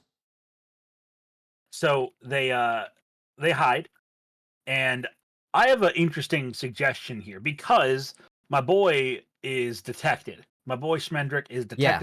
detected. His sleeve or hood or whatever, some manner of his errant fabric is detected through the brush, and the horsemen stop and pull him down, and they go, "Look at what we caught."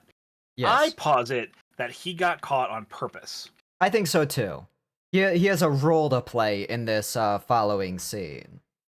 Yeah, I think that he. Oh, Discord just cut off. There we go. Okay, Discord is back. I don't Hello. know why that's been happening. Discord cut off for a second there. I It's don't know okay. why. I think Schmendrick saw the writing on the wall and was like, "Listen, the Yep. odds of neither of us getting detected is pretty low. But if they Yes. find me hiding very poorly, they'll take me and move on and not keep looking for a unicorn that they don't know exists." Yeah. So He's I think enough of he a intentionally. distraction on his own. That's like what he's best at is entertaining crowds. Yeah, as we come to see. Yes. It's true. And Captain Collie is an interesting character. That's who finds them. Yeah, Um, they're based on Robin Hood and his merry men. That's literally who Captain Collie has based his persona on and around is the noble thief. yeah. Um, He is this stout, orange-haired man with a false crown, with a yeah. false robe of regency, but with just as much warmth in his heart for his fellow man.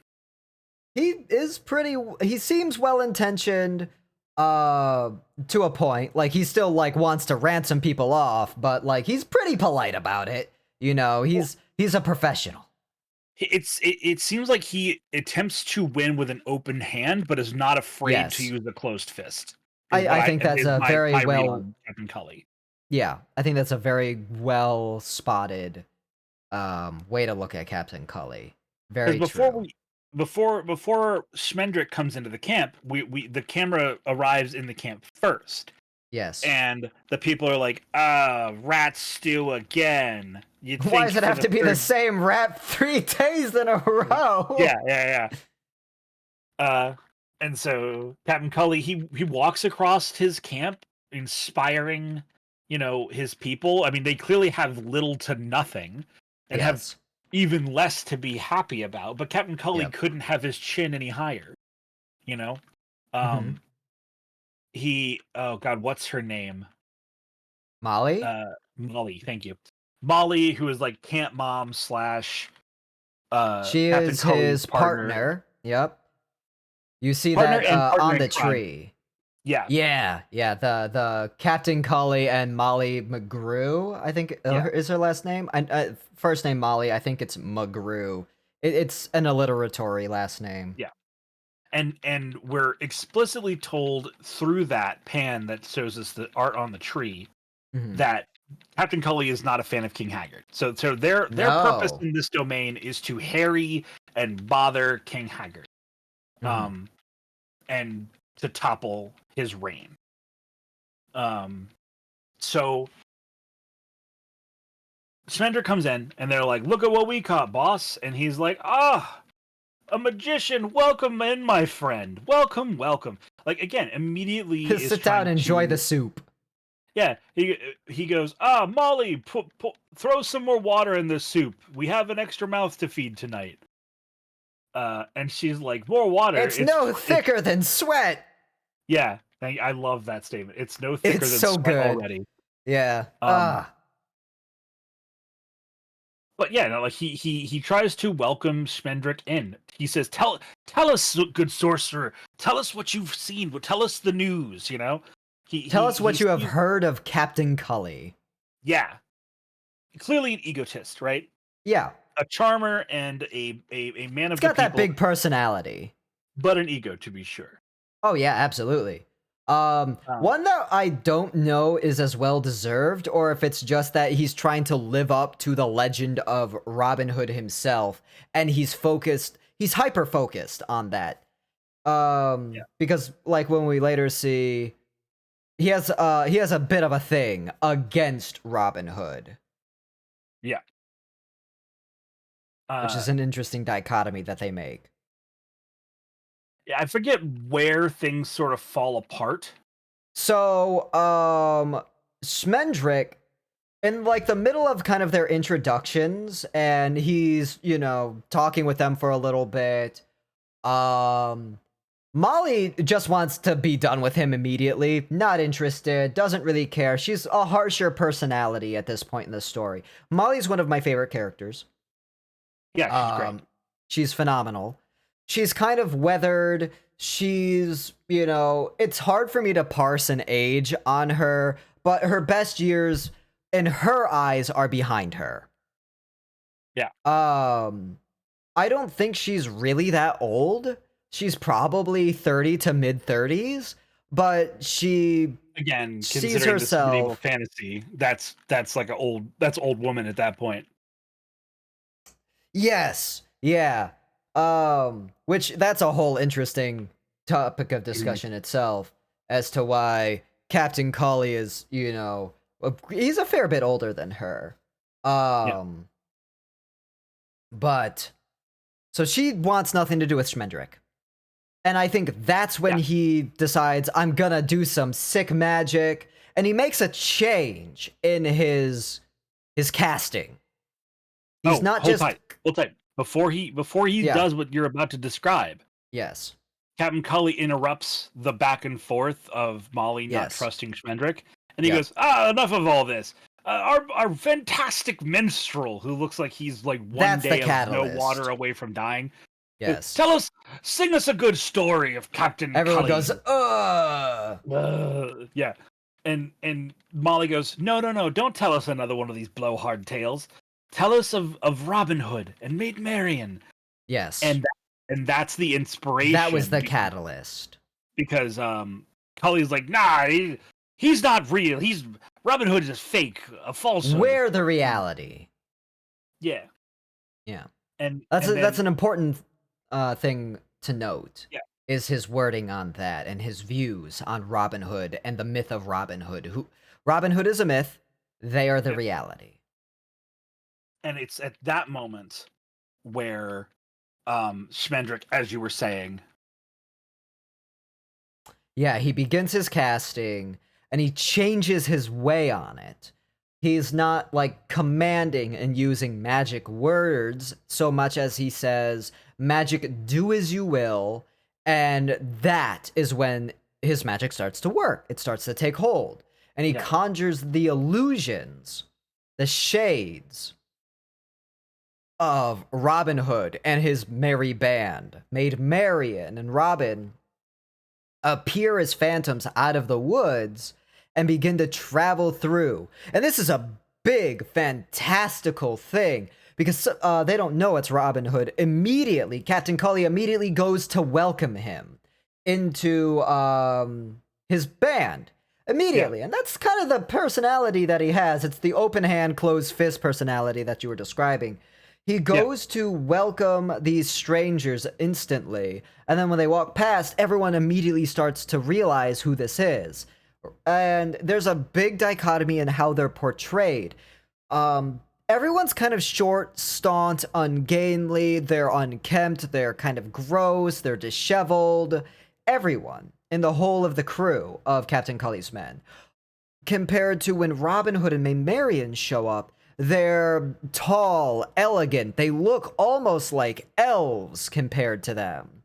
Yeah, In they're their dressed in portrayal. finery, almost like courtly clothes. Courtly clothes. They're clean. Their hair is well tended. As they walk through as a procession. Even Friar Tuck, who is not supposed to be like a well-kempt, like, beautiful looking individual comparatively, looks very gainly and, well kempt and all of that as they are going through. Or little Tim, Big Tim, I forget his name. Timothy, Logman, Tall Tim, they call him. And this begins to, as they continue their procession through the forest, Captain Cully's men are following, chanting. They love it. They're enthralled. They want to join Robin Hood. The myth is what they chase. Yeah. Captain Cully is very much like, no, the Robin Hood doesn't exist. He's a myth. We're the fantasy. Molly is, at the verge of like hysterics. She's so excited to see Robin Hood. She's the one that calls them out. That's Robin Hood and Marian. And she wants to follow Marian. She wants to follow this idealized, this personification of like, beauty and femininity. That's what she's chasing. Well, it's a through line here, right? Because It Cully is. and his cause is the reality of revolution, right? Mhm. If you revolt against a place that you live, living in the woods with no clean clothes, with little to no food, and low morale, that is the reality of a coup, of a rebellion. Mhm. But Robin Hood is the fantasized ideal, you know? Yes. Yeah. And Yeah. so they're like, "Oh, we're done with this living in the woods, like basically dying of starvation bullshit. Like, let us go with you. Let us go with you and your success. Look how great you look." They want to chase the fantasy of revolution, not the reality. Yes. Yes. And so it's at that point where Captain Cully is like, that's where his open hand turns to a closed fist with Schmendrick, Yes. and he's like, "You haberdasher, I will take you to iron and sell you for fortune. You've Yeah, we doomed have me." to get some a magician has to be worth something. Yeah. I forget how the scene then transitions, but we realize that the unicorn has been watching the whole time, and I'd like to pause, and suggest that it is in this moment that Schmendrick, for the first time, tries to interface with magic in this new way, Uh-huh. and But seeing commands that it. change. Well, yeah, but seeing that Mhm. change in him, Mhm. the unicorn assists with her own magic. Hmm. Because I When he feel gets like engaged to the Douglas fir?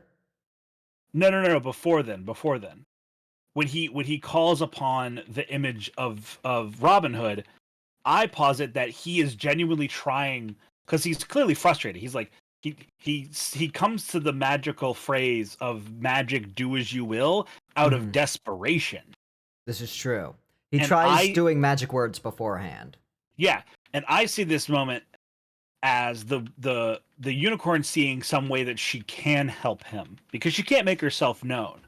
Mhm. So she lends some of her power to his plea, to, even if he was to be successful without her assistance, that's what makes the spell so powerful, is her lending that Mm. strength. That's how I read it. I don't actually know Uh-huh. if that's the implication or if that's true, but that's I how it never feels. got that from me. I never saw it in that way.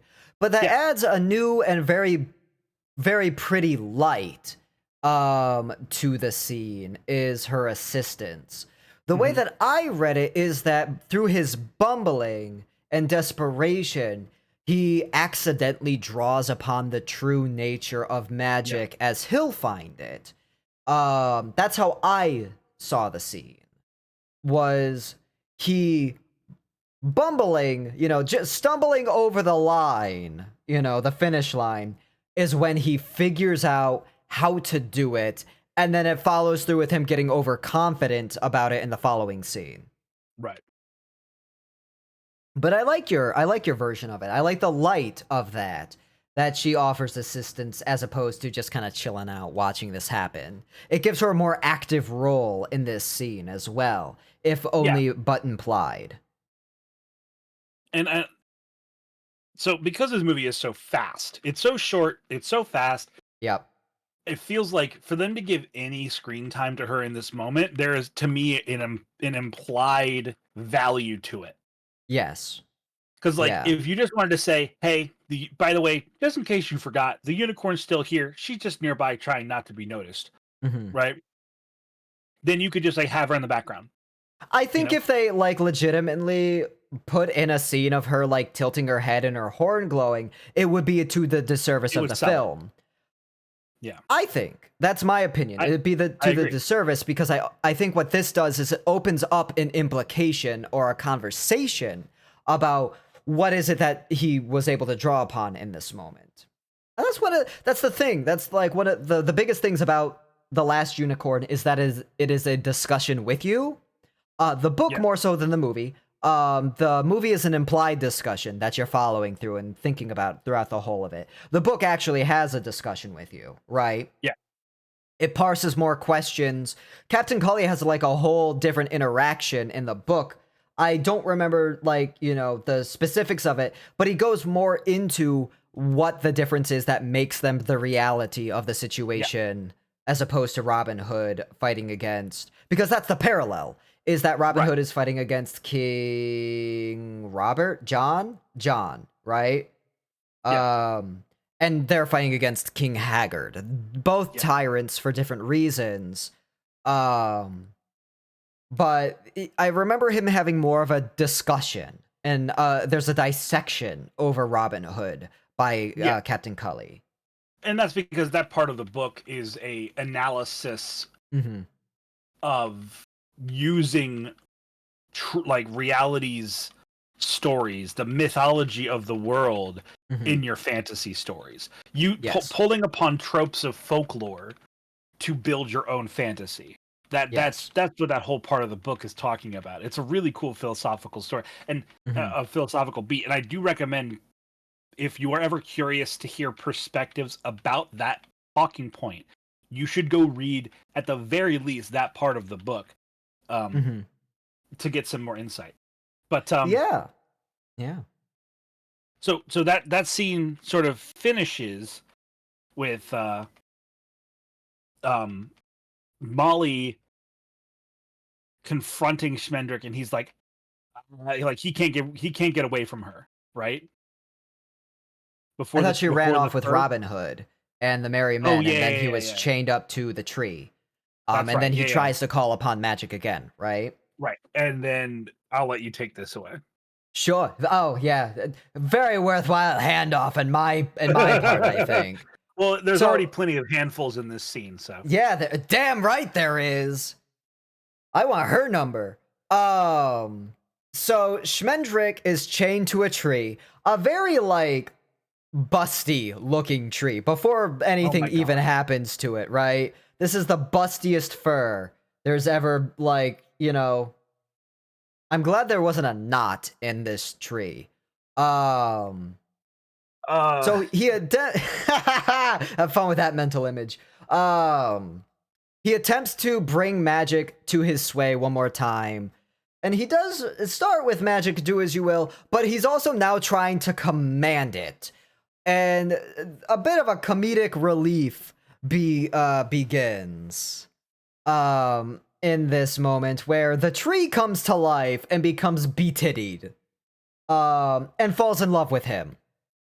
In fact, if any of you want to know what we're talking about, Google search last unicorn tree tits, and you will find this and only this. You will not find a bunch of weird porn. You will find stills from the movie. Yes, of the bedazzled, bebosomed Douglas fir that immediately falls in love. There is no immortality. This is a through line through the movie as well as immortality and what that means. There is no immortality like the love of a tree, for I will hold your memory until the end of, like, the last days of the earth. Which is a very beautiful line coming from a smoky-voiced, large-breasted tree that is, like, caressing Smendrick with, like, really pretty flowers, actually. I think she's gorgeous, personally. Yeah, and if it wasn't evidence, she can get it. This is very true. Very true. I love this tree. Never gets a name. She's just the tree. I've been calling her a Douglas fir. I don't even think that that's actually the type of tree she is. I think Schmendrick is quipping. But, like, I've been engaged to a Douglas fir. Help, unicorn, unicorn, where are you? Help. And then that's when the unicorn appears and, like, is called a hussy immediately. Yeah. There is the tree tries, which is so fucking funny. I love that so good. It's so good. And she's like, I'm gonna take you with me. I'm gonna summon a storm and we're gonna go down together. And then the unicorn walks up, bonks her with a horn. The ropes are free. The tree is back to normal. Yeah. The world has lost a real one on this day. Schmendrick and the unicorn are equal now. They've saved each other. There's a companionship and a camaraderie to it. And I remember there's a discussion that is being had as well, and I skipped over this accidentally. When they were going into the forest, Schmendrick and the unicorn have a discussion about the unicorn's inability to regret.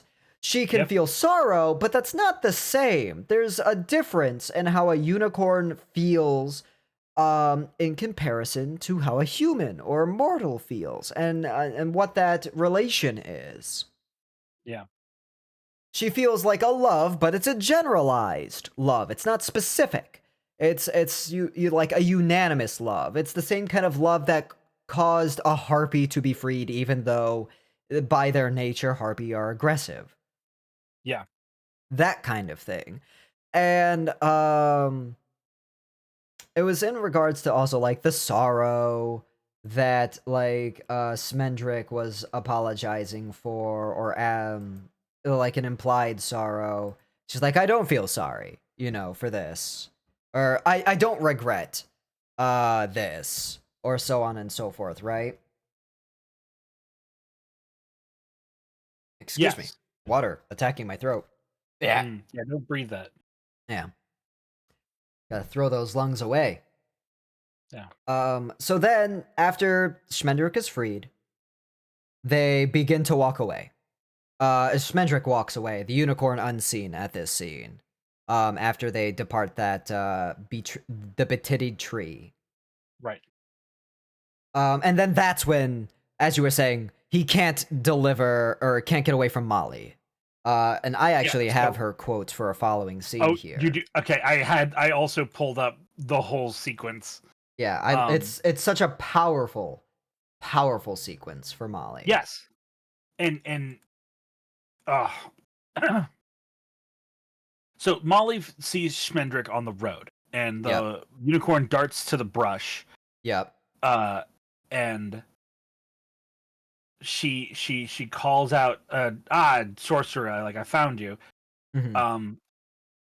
And then he as sort they're of discussing, reveals, the unicorn sort of makes herself reappear. Yes, she reveals herself to Molly. I'm just gonna read the whole page from the book.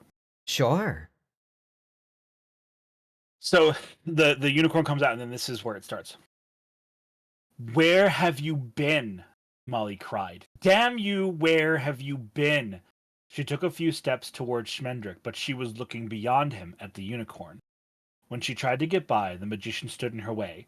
You don't talk like that, he told her, still uncertain that Molly had recognized the unicorn. Don't you know how to behave, woman? And you don't curtsy either. But Molly pushed him aside and went up to the unicorn, scolding her as though she was a strayed milk cow. Where have you been? Before the whiteness and the shining horn, Molly shrank to a shrilling beetle, but this time it was the unicorn's old dark eyes that looked down. I'm here now, she said at last. Molly laughed with her lips flat. And what good is it to me that you're here now? Where were you 20 years ago, 10 years ago? How dare you? How dare you come to me now when I am this? With a flap of her hand, she summed herself up. Barren face, desert eyes, and yellowing heart. I wish you had never come. Why did you come now? The tears began to slide down the sides of her nose. The unicorn made no reply, and Spendrick said, She is the last. She is the last unicorn in the world. She should be, Molly sniffled. It would be the last unicorn in the world to come to Molly Grew. Molly Grew is her last. Yes. She reached up then to lay her hand on the unicorn's cheek, but both of them flinched a little, and the touch came to rest on a swift, shivering place under the jaw. Molly said, It's all right. I forgive you. Yes. It is heart-wrenching. Absolutely. Absolutely.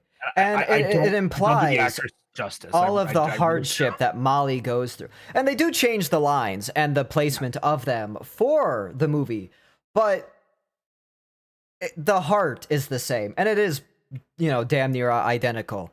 But it is the first time I saw it, the first time I came upon this scene, the way that it is conveyed is in such a way that I openly wept. It was so heartbreaking that I was moved to tears. Yeah. Immediately. Now, the part of that is the strength of the writing. A lot of it is the strength of the writing, but a lot of it is also the strength of the actress herself, conveying the years of hardship and heartbreak, the mourning of her innocence, the youth, all that she has lost. The thing that she chased, that thing that she very well chased into the forest after Maid Marian, she mourns openly. And, so many people I know who still enjoy this movie with me, have the exact same reaction. There's no way that you aren't at least misty-eyed during this scene. No matter how many times I've seen this, and I've seen this movie dozens of times, maybe even 100 times, I still am emotionally, charged after this scene.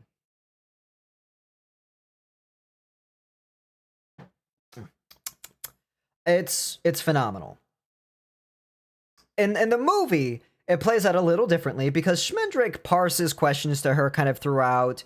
Can you see her for what she really is? Schmendrick is a very wizened novice in this. He's very wise in a lot of ways, but is also very inexperienced in others. And in terms of magic, he is both wise and also new.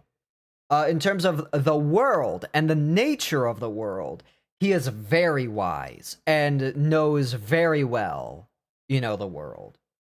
I want to step in here because there's a reason why Molly Grew is so obsessed with being witnessed by a unicorn, and it's not discussed in the film, and it's not really touched on in the book so much, other than her personal reason. Are you familiar with the relationship of young maidens and unicorns in Old English myth? In Old English myth, not as much. They're pure and they would come to them, but the reasons why are beyond me. So this is back in a time where a lot of parts of things are not understood. Where we come up with, myth of why the sun turns. It's because Apollo has a chariot that pulls it across the sky type of shit. So, what makes a girl become a woman when her flower blossoms, or however else you would like to minorly disgustingly phrase, her first period. Yeah. It is often said when a maid is visited by the unicorn, she is a woman, and she is fit to be wed. It's like a coming of age moment where Mm. a young woman is fully embraced with her innocence and her purity, and is now recognized by the being most associated with that purity, is now fit to be wed. Mm. It's And that like, is true. Molly's not wed. Molly is not no, married to Captain Cully. no. But so for her, so within context of like English myth, for Molly, the reason why she's so pissed is like, or at least how I would read this with my understanding of the old myths, is Molly's pissed that she is now being visited because you could have visited me so long ago. I could have lived a different life. I would not have had to settle for this ragamuffin in the woods to court. I could have been, seen by the unicorn in my youth and wed off to some wonderful home with a man who would love me and not make me, make rat stew for a bunch of brigands in the forest. Yeah. Yeah. And the implication of the hard life that Molly has had to live is another heartbreaking note. Yeah. Because clearly they're a hair's breadth away from starving. They've been using the same rat for 3 days to make a soup, which means they aren't like, they're not eating the rat. They're dipping it in water and drinking they're it. putting the rat in stew water so that it can impart some protein to the liquid. Just wring it out after they're done. Yeah. It's like, at that point, it's basically dipping your shoes in for the leather proteins, Right. Which is a thing that happened. People did used to, boil leather to eat it in times of hardship. And this would be one of them. Yep. I don't remember if they actually had leather shoes. They may not have. I think a lot of them were barefoot. Captain Cully, I think, just had sacks over his feet. Yeah. I think Molly is barefoot until later in the movie. They probably did eat their shoes. Yeah, probably. Blimey, looks like shoes today and shoes tomorrow. Yeah. But yeah, it's I mean, what more could be said about that scene that hasn't been said Like, by more eloquent people than I. I don't do this often. I'm very much of the opinion that as long as you treat a topic with respect and reverence, that anybody can speak on any issue. Mm-hmm. Right? Now, again, that's a really messy statement, and again, there's a lot of nitty-gritty for certain circumstances on that. But this is the one moment where, in all of the Rankin Bass, of all of the Rankin-based streams we're going to do, this is the one moment that I do wish one of us was more feminine. To really, it's true. Like, because there's a perspective that neither of us have probably lived. Yeah. That this sequence deserves to be spoken and seen through. It's true. Because it is an inherently very feminine thing. And so I say this again for the maybe 12th time this stream. I will have one of us recommend that this movie or be read or book be watched, since I fucked that up. Because I think that that's a really important emotional moment for any young woman to read. Yeah. And so I recommend that. And you know what? If you go onto YouTube and look through the discussions and the views and the videos, there are several really excellent reviews. I don't remember which one it was, but there are several. Frankly, if there's a femme voice at the beginning, you're probably on one of the killer ones. Yeah. I forget exactly who the woman is who voices and does the review of it. I think it's Addy Lovestar or Chromalore. They're like the top two if you look at them. It's one or the other. I forget exactly, but there's a discussion had during the Molly scene, which is very, very moving. As it should be. As it should be. And there's a lot of personal interaction, a personal history that gets explored in some of these reviews that I don't have the presence to discuss. You know, I can't speak for Molly McGrew. I've not lived Molly's specific, Molly Grew, rather. I've not lived that specific life of being a brigand in the forest or being a woman going through that life. I can't speak to that. But there are people who can and have those voices, and please go and find them and listen to them.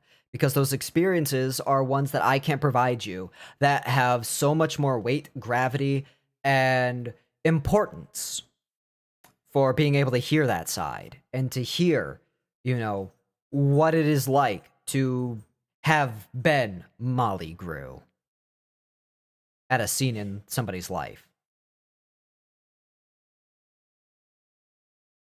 That's my 2 cents on that. Yeah. So Could not say it better myself.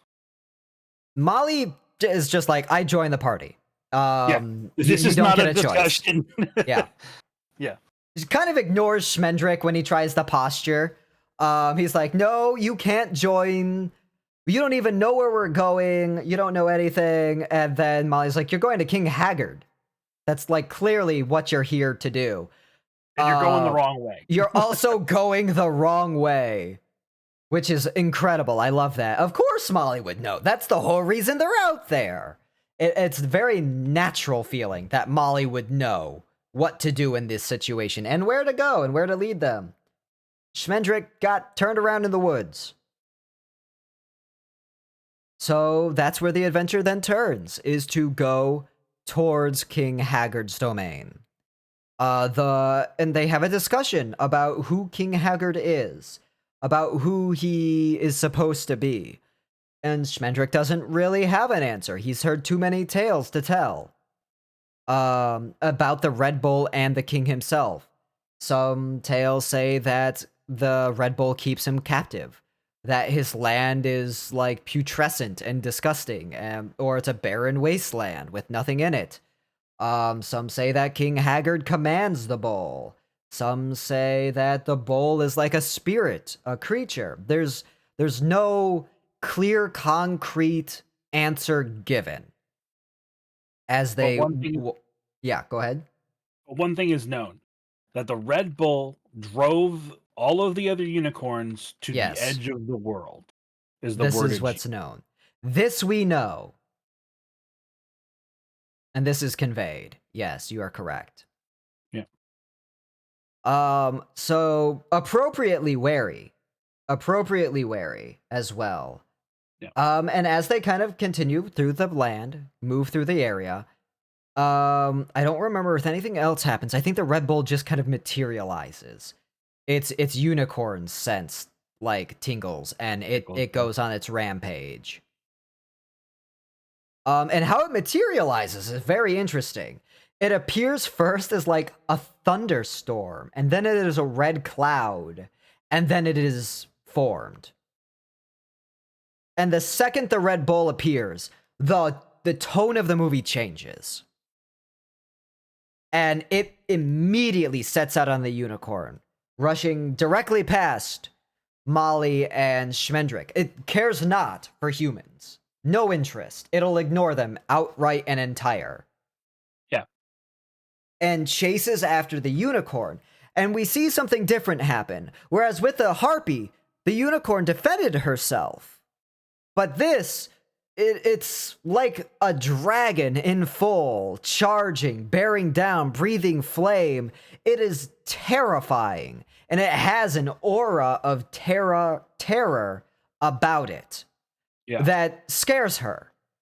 And I think that's the thing that the bull does. More than anything else, it terrifies and breaks the will of those around it. Like a Nazgul's scream breaks the will of those within earshot and Yeah. shatters them. I think that is the role of the Red Bull, because we've seen that a unicorn can defend herself or themselves very aptly and very well. And the bull doesn't make any attempt to harm her, is another note. Schmendrick even notes it. The bull could kill her if it tried. Or could at least give her a damn good run for her money. But it's not. It's trying to corral her. Yeah. And it does. After chasing and scaring her, it subjugates her through its just action and presence. She's slowed and she's being walked forward.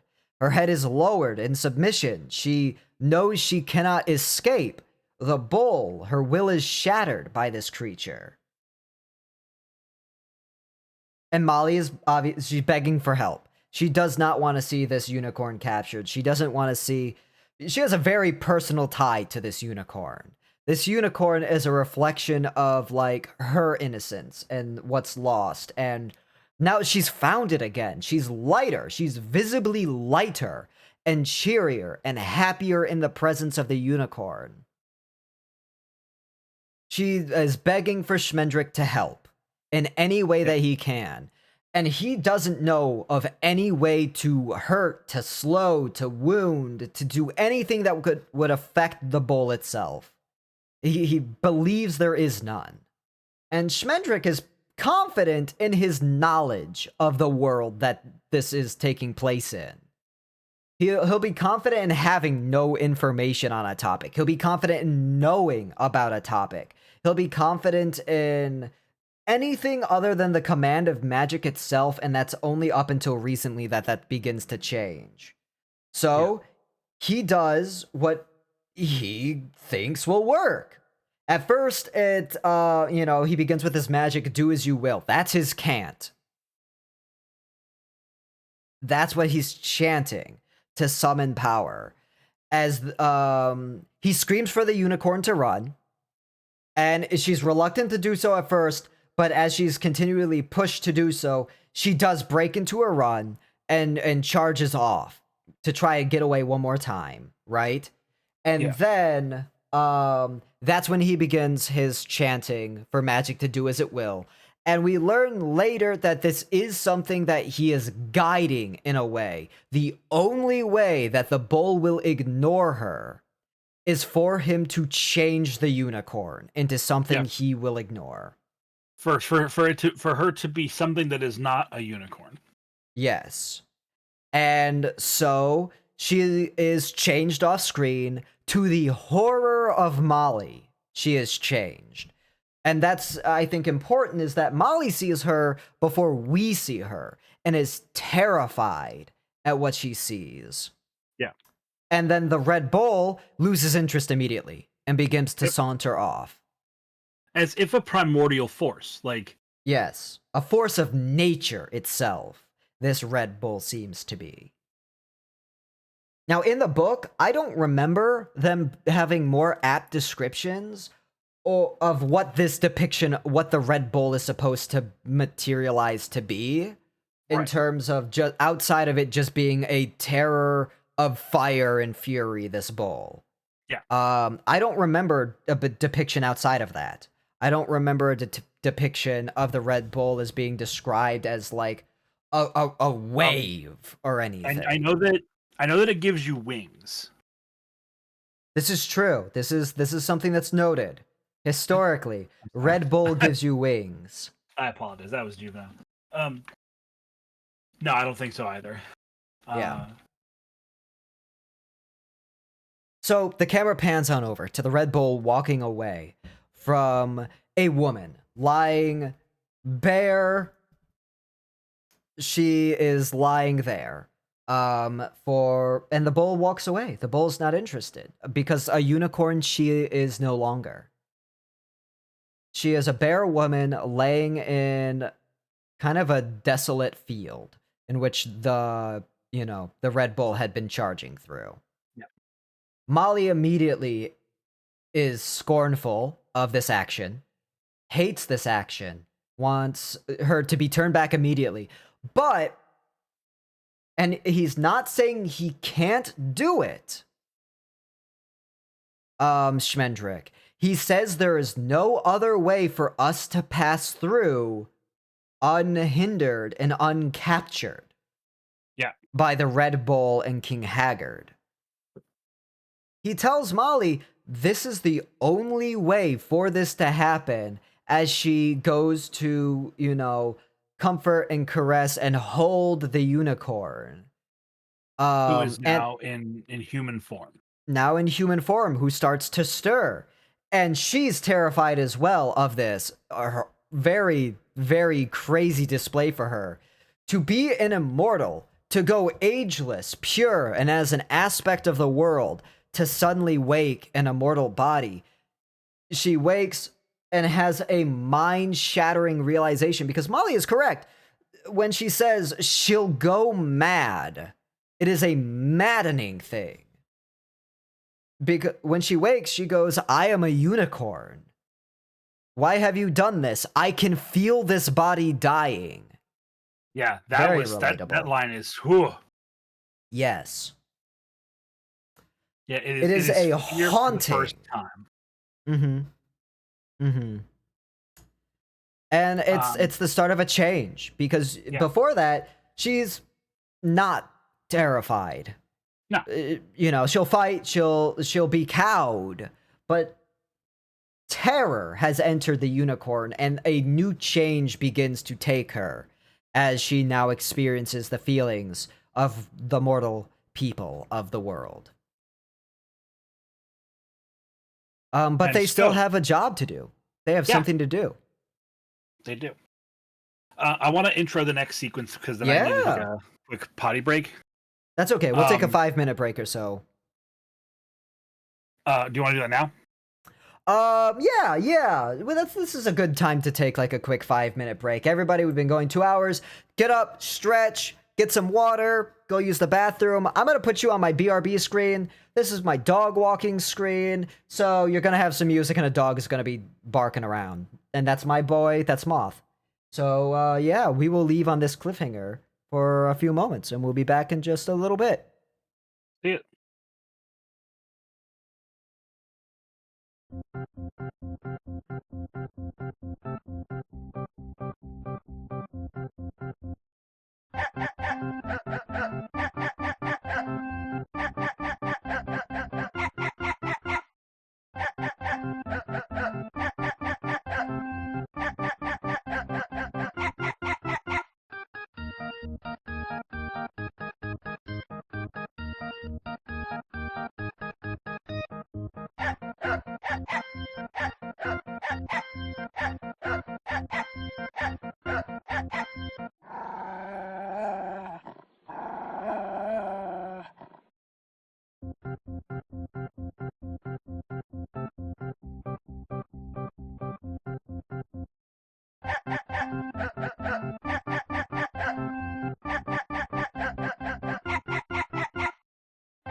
Here we were. Here we go. There we go. I love that dog scene. I'm glad I spent I'm glad I spent 3 hours making it. Okay, so we had left off on that little that coat hanger. Yes, that coat hanger. Famously, that literary thing that they do when there's the rising tide. I'm glad that that's funny. I'm a lich lord. I don't take myself too terribly seriously. That's your job. We left off on that cliffhanger. Yes. So, and this is the scene you wanted to intro, so please do. So we learn a lot in this next sequence that Yes. sets us up for the last third of the film. runtime. Yeah. Yeah. We're about 2/3 through. And okay, so they approach the castle of King Haggard. Our three human party. They approach the guards. It's 2 guards. Yes. And they go, halt. What say you?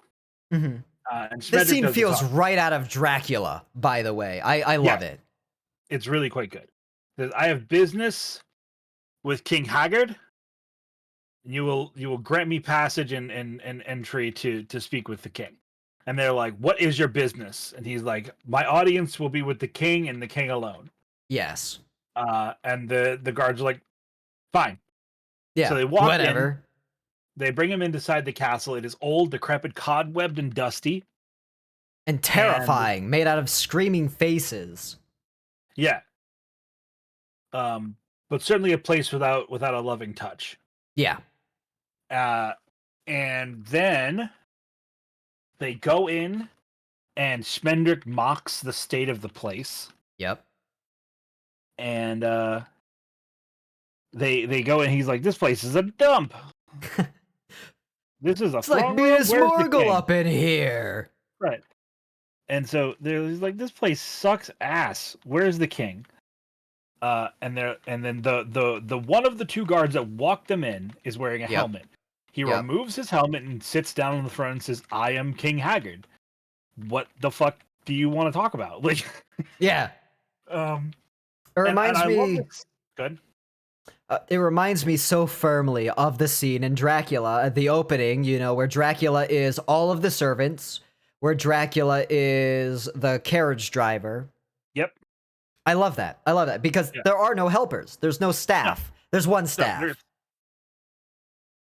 Yeah, he says I think he says that there are 4 people of this castle, and we meet 3 of them. Yes. I think the 4th was an implied cook. I think the 4th is implied to be the bull, or a character that we may yet meet. Yes, that does make sense. That King Haggard would consider that person a person. Yeah. So they go in, and he's talking to them, and I love the sequence because we learn we're built up King Haggard as to be this incredible, huge, villainous king, monolithic threat. Of the land. But he is just an old man. Yep. In a withered, forgotten castle on the coast. In rags. In rags. Yeah. Like he is wearing armor. Yes. Yeah. But it is falling apart, splint mail.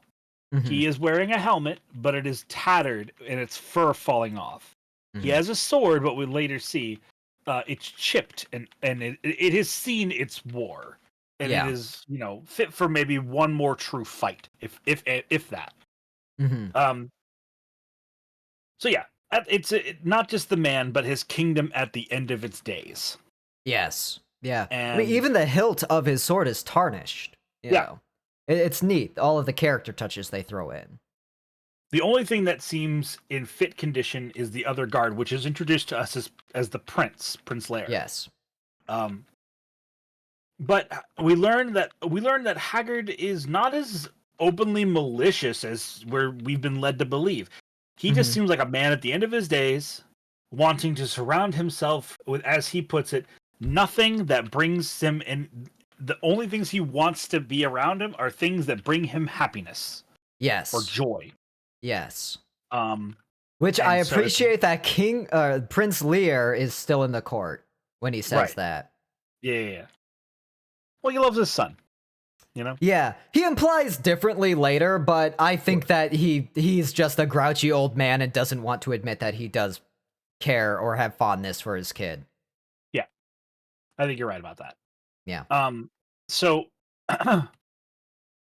he says, I only keep in my home what brings me joy. Yes. And so there's a bit of a battle of wits here, which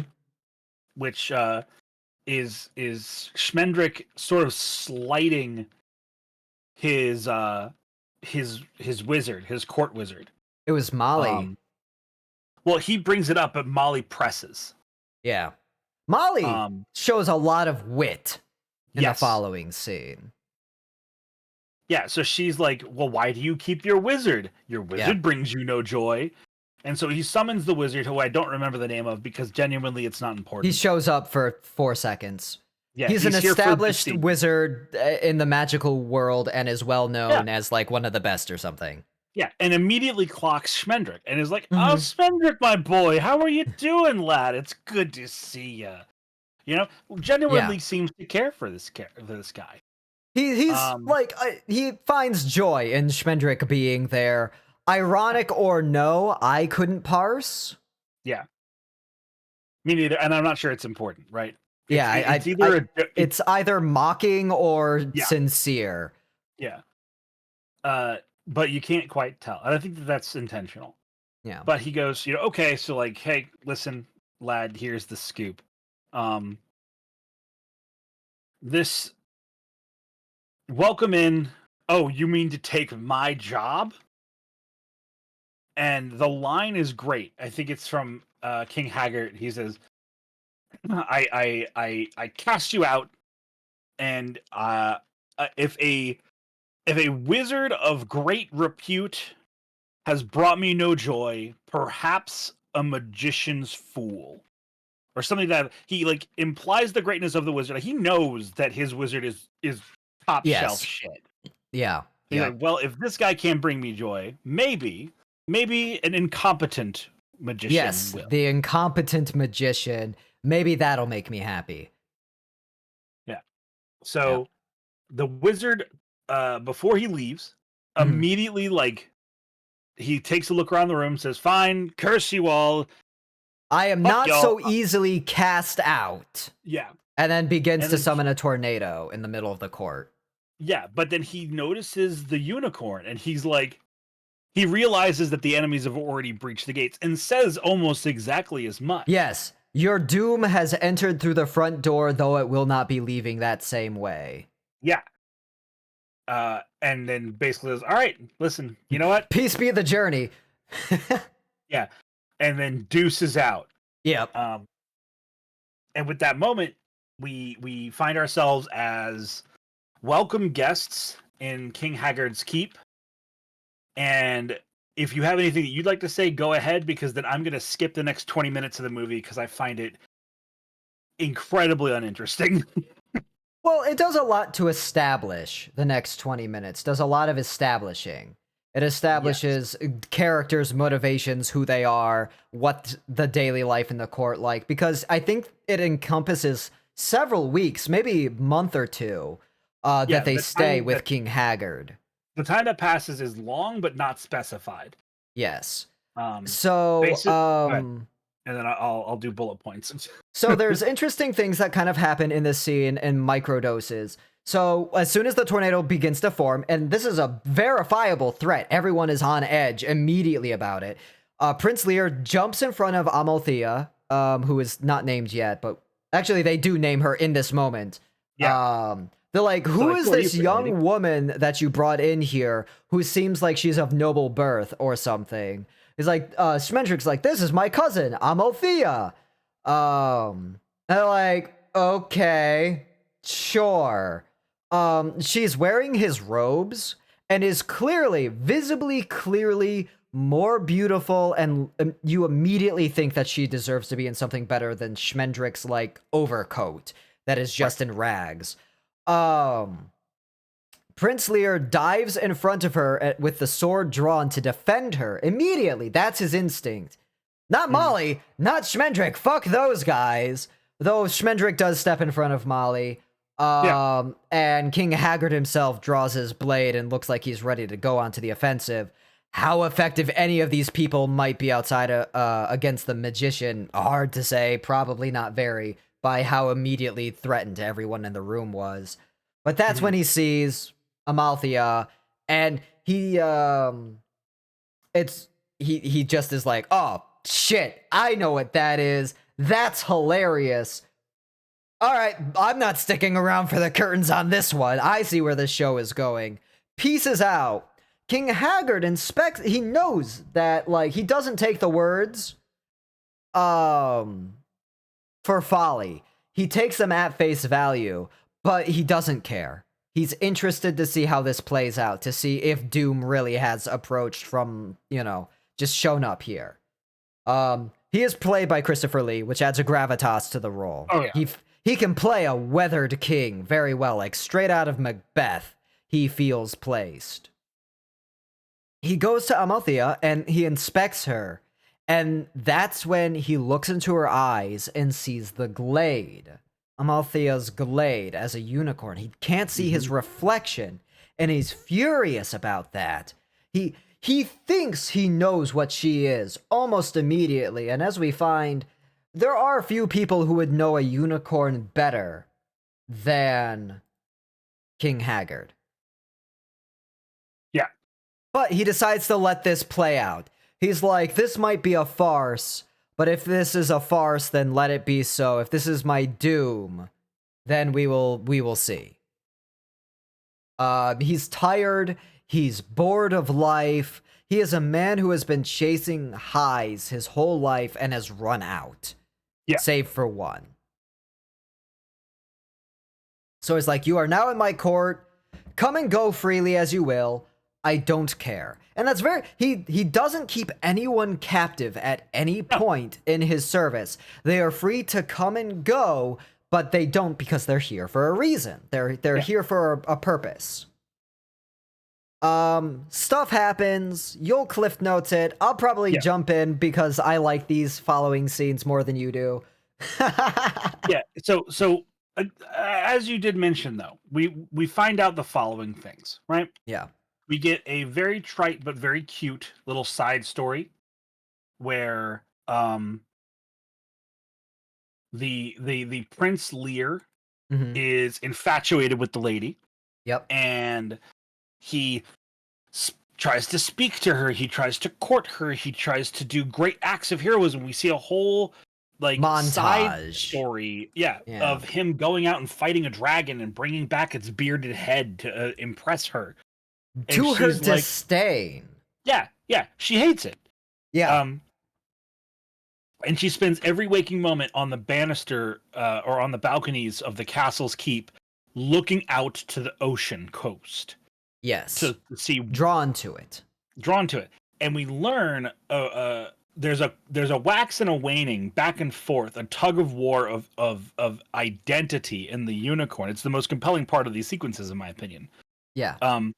Where the unicorn has co-signed to her fate that she is to be a human until she does not have to be, in which case Spendrick has promised that he will do what he can to return her to her form. Yep. But while they are in this keep, she needs to stay a human so she can actually be here and not be accosted by the Red Bull or by Haggard. But she begins to lose who she is. She begins to forget. She even comments multiple times. She's like, why are we here? Yes. Like, what did we come here for? The unicorn loses herself to Amalthea. Yeah, and begins to become the woman instead of wanting to reclaim herself. Haggard is abated with Schmendrick basically torturing himself by being what is essentially an arcane jester. Yeah. And it go ahead. They have an interesting dialogue, him and Molly, about King Haggard knows that there's something up. Yeah. He just is watching this play out. He enjoys watching Schmendrick beat the crap out of each other and make an idiot out of himself as both a magician and jester. Yeah. And Smendrick can do greater things, but he's doing this because he knows it brings Haggard joy, and he's placated as long as they have a use. Molly's a cook. Molly's a good cook. That's really her whole thing on this. She is a cook and a confidant to Lear.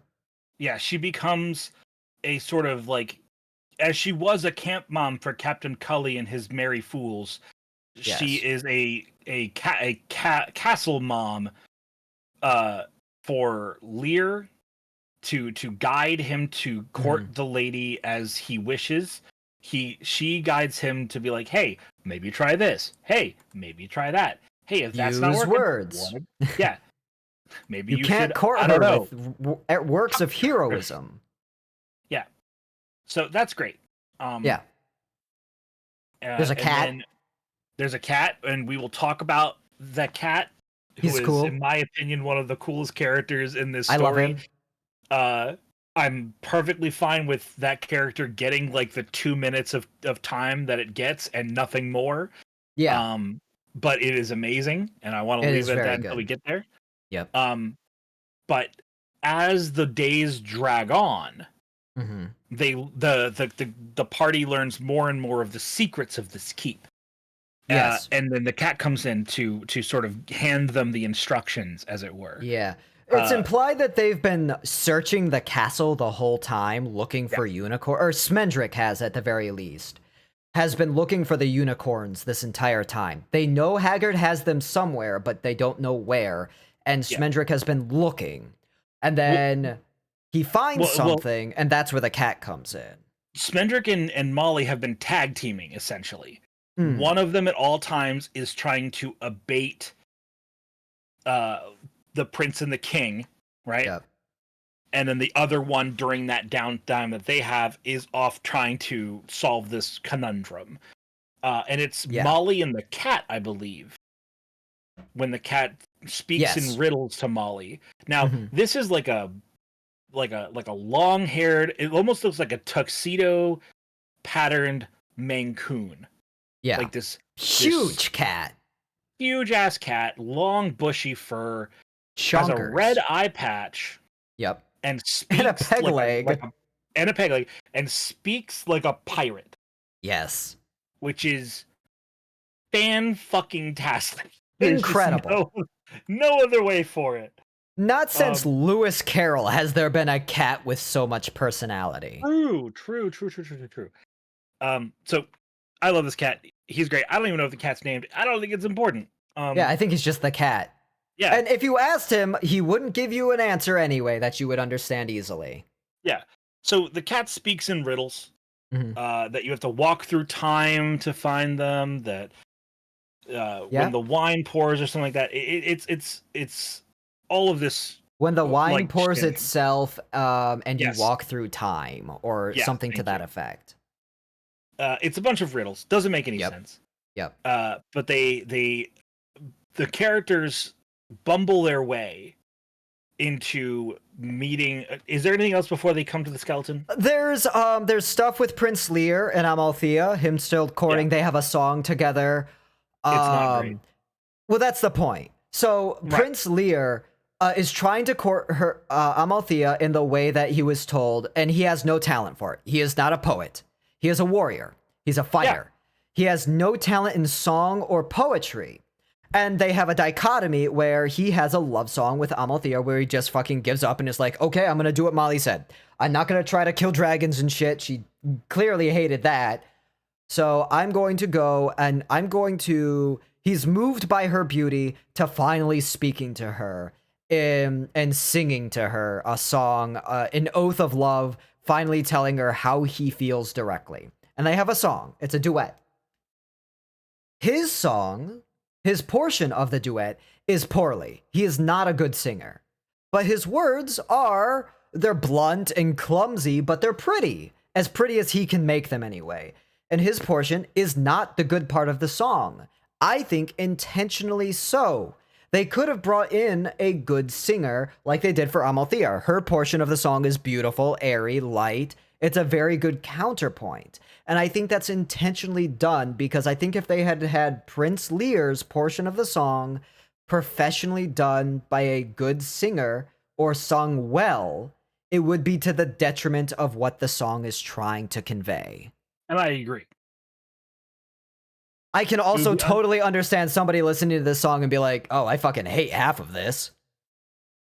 Yeah, well, that's kind of the point, right? Like It's the point of the song. He's clumsy and doesn't good.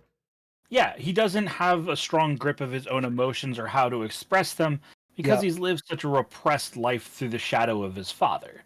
Very true.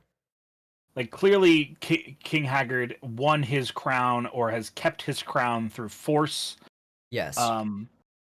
And that has, generationally imprisoned Lear to be, to some degree as well, a warrior first and a man second. Yeah, you do see that transformation in Lear too, slowly, and it's sprinkled in through the montage that he has. That he is trying to unlearn that hardness that he has, that he was raised in. I honestly don't remember this portion of the book, frankly. But I imagine it's several chapters of the book that's compressed into about 40 seconds to like 3 minutes of the movie, establishing their character and what's been going on in the background. So it's very blink and you miss it. He's an archetypical hero. That's the role that the story has laid out for him. That's his arc. And the movie just assumes you will know that ahead of time, that you know who he is and what his role is. It doesn't really dwell on Lear other than his love for Amalthea and him becoming a hero, which is a discussion that he has. I became a hero for her. And she doesn't care because he became a hero, not because it was what is needed, but because he was doing it for the purpose of trying to win her affection. Right. Which fails because of that reason. So that's really the only things that we would be missing up until now. Yeah. So he, they all go in and they're like, okay, we find this part of the castle. And upon a crest of stone, wearing a iron crown, is a maddened, bored, ancient skeleton that speaks to them in just as much of the riddles as the cat did before. And he's an asshole, and he loves it. Yeah, and he's hilarious. Yeah, he's great. Fantastic for the viewer, horrible for the party. And he's relishing in playing with them. He knows, and they know that he knows the answer that they're looking for. And he is just like, it's like, not only is he above them, like in shot and in frame and in position, but he is dangling the keys proverbially over them. Like, well, I mean, if only there was a handsome skeleton who could tell you where the unicorns were, I'm sure he'd love to. Like, everything but say that, please. Please. No. I won't. I think I won't tell you. Yeah. Come back tomorrow, which is probably like, this has been a back and forth for a few days, I imagine, for them. Because Schmendrick did find the skeleton. He mentions that ahead of time, that they found the skeleton, but they couldn't get direct answers from him, and then this was like a running out of time thing. Yeah. Because during the duration of this, Amalthea has been taking over more, and the unicorn has been losing herself, and she's lost the spot on her forehead that was where her horn once was. She had that the whole time. And she's started to fall in love with Prince Lear, and that was a thing. Which, if she could cry, if she was human enough to cry and human enough to fall in love, it might be too late already to save her and the rest of the unicorns, which was the time-pressing thing that was going on in the background. That's our clock now. Yeah, we have a clock. Our ticking clock. So, they go, oh, wait, what was that thing that the cat said about wine? And they're like, they're passingly talking about wine, and the skeleton's like, huh? Yo, hold Speak up. Wine? Did you say wine? the fuck you just say? Like, you bring the nectar of grape and God to me? And and so Molly produces like a glass flagon or Yeah, it bottle was just an of empty water. bottle. Yeah. Oh, did it Well, have water? it's water. Ah, Uh, there you go. and Spendrick is like, you're supposed to bring the wine. There's this like little moment. And the There's no skeleton, wine. There's no wine. I've checked everywhere. I thought maybe yeah, you could make the wine. yeah, and then And the skeleton loses mocks him. his shit. Yeah, Loses he's his like, shit is laughing at Schmendrick so hard. you can't possibly think that this magician could turn water to wine. And so instead, Schmendrick deceives the skeleton. Yep. And instead of changing the water to wine, which would be quite the act of magic, instead he simply magically coerces the skeleton to believe that the water is wine. See, he like pours out the water, right? And then pretends that Yeah. he's like, oh, it's not very good wine at all. And the skeleton is frantic for it. And I don't know that it's magically coercing as much as it is the skeleton wants the memory. Because they remember there's nothing in the thing. And they mention that to him, and he says, it's the memory of wine. Yes. That matters to him. And so he begins to greedily receive the bottle in exchange for the information that they've been seeking. Yeah, they're like, give me the information, give me the wine, tell me where the thing is, go through the clock. And they're like, it's a clock, you can't walk through it. It's like, don't worry about that, it's a clock. A clock is a pathway through time, just go through it, you can walk through the clock. Give me the wine!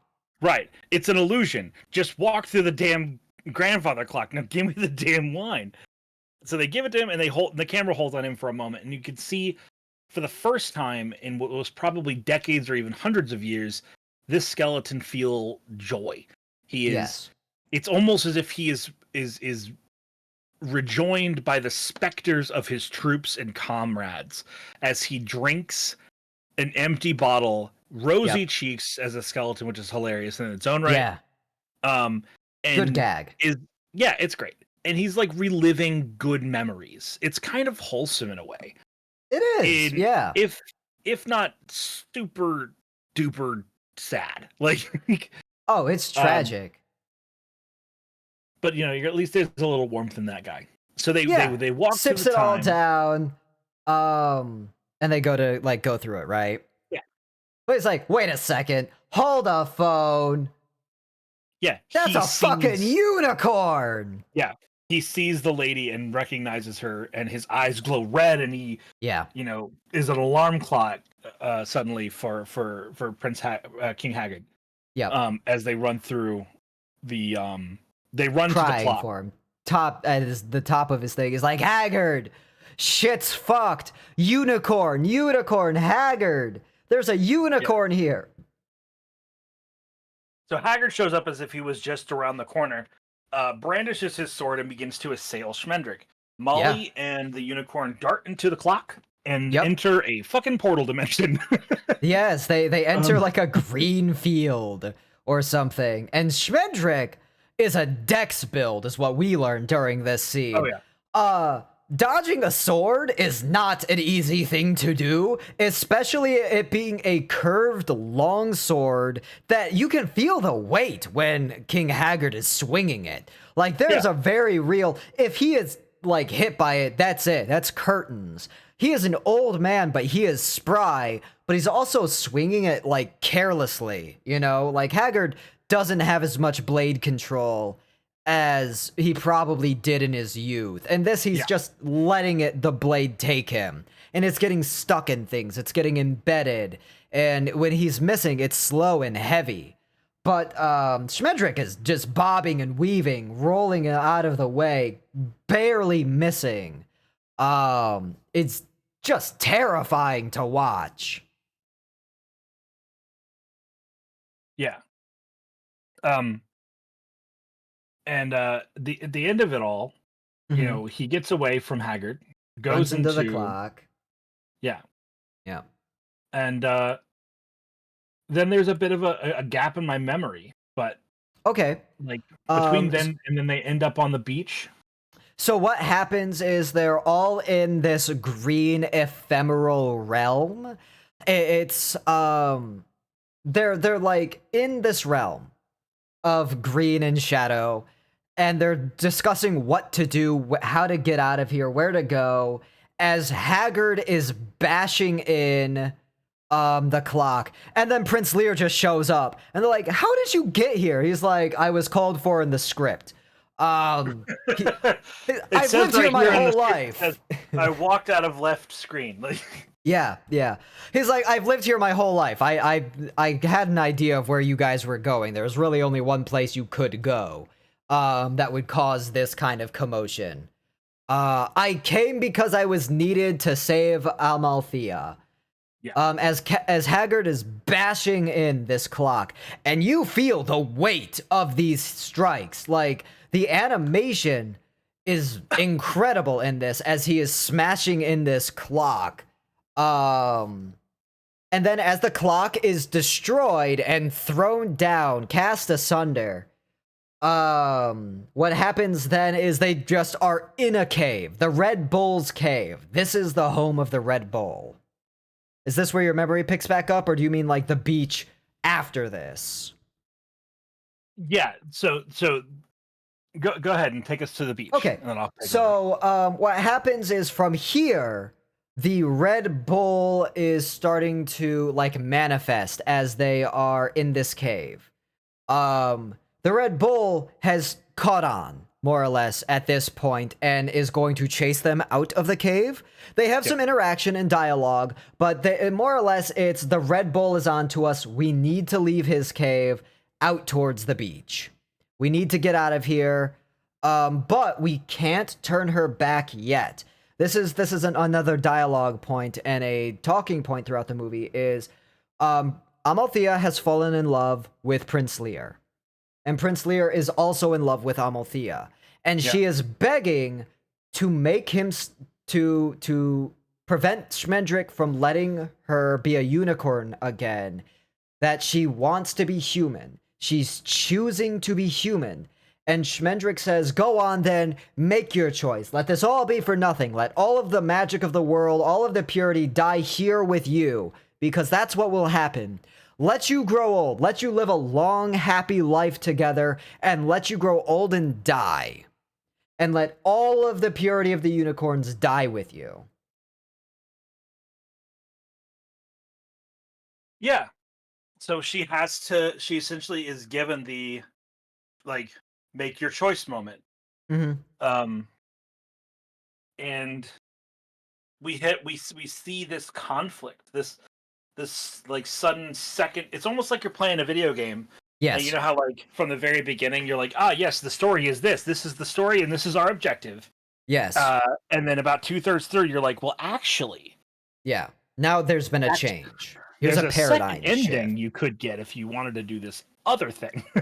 And Schmendrick doesn't voice it's negative. He's telling the objective fact of what will happen, but not in a it's like almost a well-wishing, you can do this, you can go off and live your life and live a long, happy life together full of love, but you will grow old, you will die, and when you die, the last of the unicorns will be gone. And she still, in the face of that, chooses to be human. But Prince Lear chooses against that. He says, I know that she will not likely remember me. She will not love me. But this is what a hero must do, must make this sacrifice. And then that's what takes them out to the beach because Schmendrick turns her back into a unicorn. Yeah. And the bull assails. And this takes us to the final act. Yeah. And so in that moment, the Red Bull shows up, immediately continues as if there was no time between them since the last time he saw her. Chases her around, and she is distraught. She is distressed. She can't defend herself, just as we saw before. Nothing's changed. Nothing has changed. And while the supernatural beasts of this story carry out their primal method, the humans on the side are like, what are we to do? This is cosmic nature at play. We are but Yes. men. We cannot participate in this Yeah. field. She And there's a cannot beat the Red Bull. yeah. That's a very specific job that needs a specific Yeah. role. And so at that moment, Prince Lear says, "But a hero fights monsters." Yes. And in No that moment, weapons.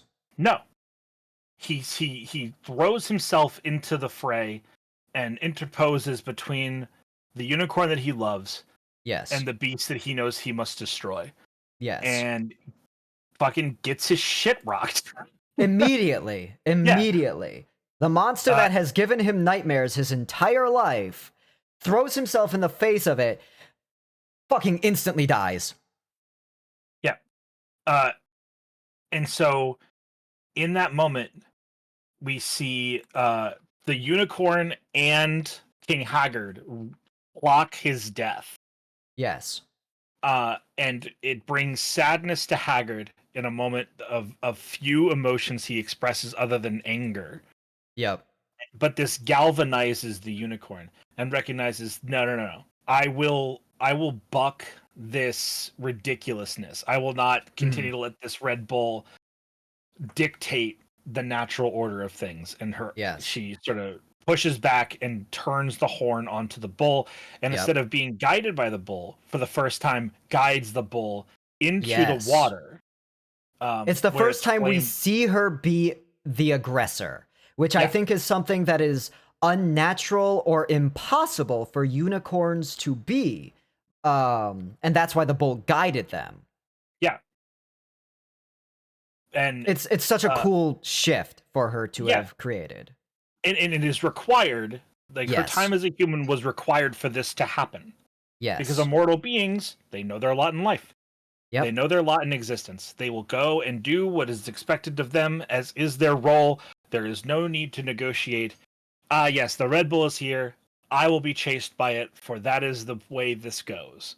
Yes. But she fights against the nature. Yeah.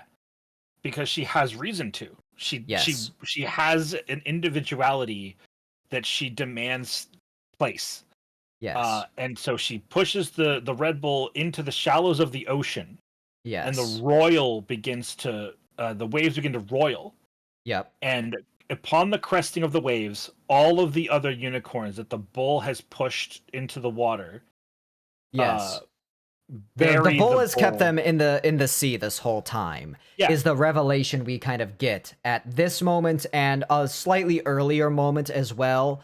Yeah. Haggard explains that to Amalthea, but I feel like saving it for here was a more impactful thing where you visually see all of the unicorns who have been pushed into the ocean. Yeah. And so with the bull overtaken by the waters, surged over by unicorns, all of the unicorns come back upon the land, and as they gallop to their freedom back inward away from Haggard's lands, his castle begins to crumble and perish, with Haggard crested atop the tallest tower, letting him get the perfect view, watching his whole world come to ruin. Yes.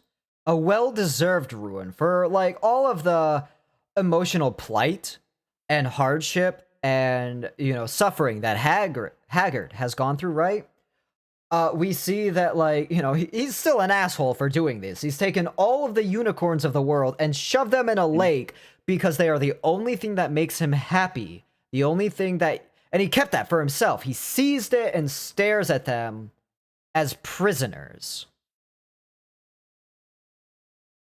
And, he's cast down for it. He's cast down into the ocean. Castle crumbles. Rumbles. Falls in. The unicorns run out of the ocean. They look like ants when they do it. It's crazy. Yeah, it is insane. They ignore all natural laws and run up, over, and through mountains. It's insanity. And all of the unicorns do this. And then it's just Molly and Schmendrick and the corpse of Lear on the beach. And that's when Amalthea comes back, the unicorn. They're surprised that she stayed. And she has interesting things to say about that. Do you remember what they are? About what exact moment, sorry?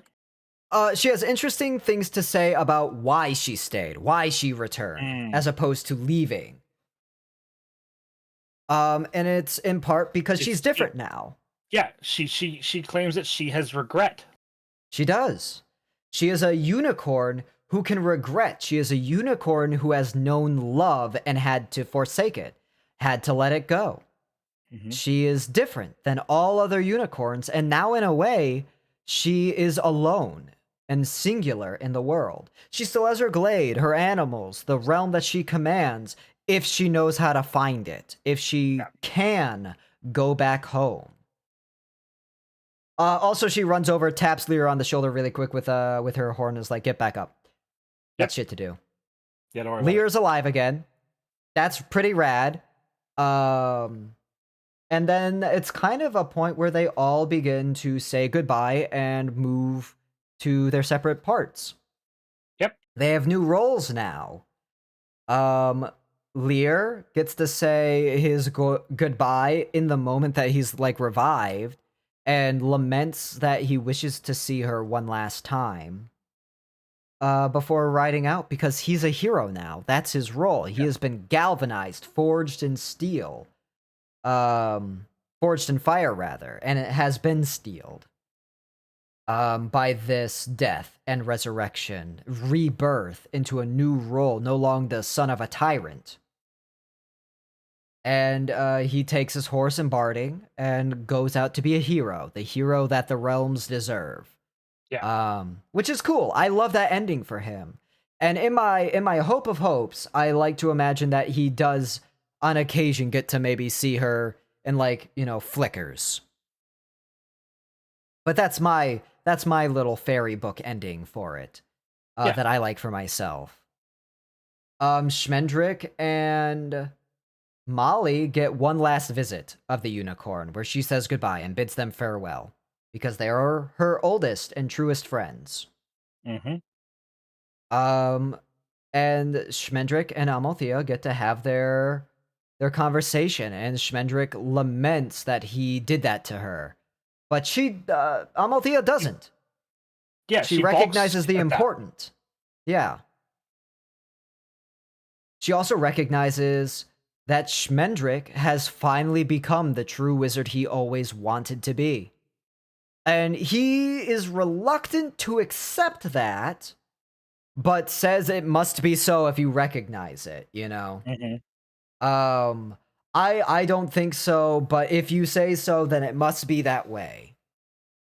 Which is very cool. It goes to that humble wisdom that Schmendrick has been building throughout the entire movie. Like, he was already a knower of things, but by the end, you feel that he's become that wizard. And Molly gets to say goodbye. And you feel that she's regained so much of that she had lost. She's invited by Schmendrick to continue the travels with him. I don't know if it's implied that they're just friends or if something more than that has been kindling. I think you can read into it either way and be satisfied. And I don't think it's conclusive for that very purpose. In the book, it might be more conclusive one way or the other. I don't remember. I'm personally happy with either way. If they stay friends and live out their lives as friends together, I'm content with that. But if they also become romantic and they become partners, I would be perfectly content with that as well. That Molly gets her happily ever after either way.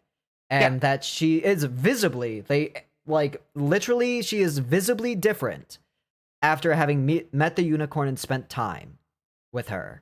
She's brighter, happier, lighter. And you get the sense that she's regained that part of herself that she lost in the woods. Absolutely. And then we've hit the final part, you know, of this tale where our party departs and separates. And it ends with the unicorn upon the hill, Wickering or doing her call, and the beginning of the ending portion of the Last Unicorn song, where it crests with "I am alive." Mm-hmm. And that's what Are there? plays out as she courses across the land to see if she is still enough of a unicorn just to find her old glade again. Yes. What a movie! What a Yeah. story! What an incredible fantasy adventure! What do you have any closing thoughts? Yeah, I do. There's a reason. When you look at genre fiction or just Mhm, genres overall, of mhm, fiction, I should have said, there's a reason why everyone's like, oh, you gotta read Lord of the Rings or you gotta watch Lord of the Rings. mhm. It's not because they know Yeah, that Lord of the Rings is the best piece of medieval fantasy fiction. I sure. love it personally, Yeah. right? But it's not because it's the thing you have to find. That's not what's Yeah. important. Mhm. What's important is that the entire genre is fundamentally built by things like this.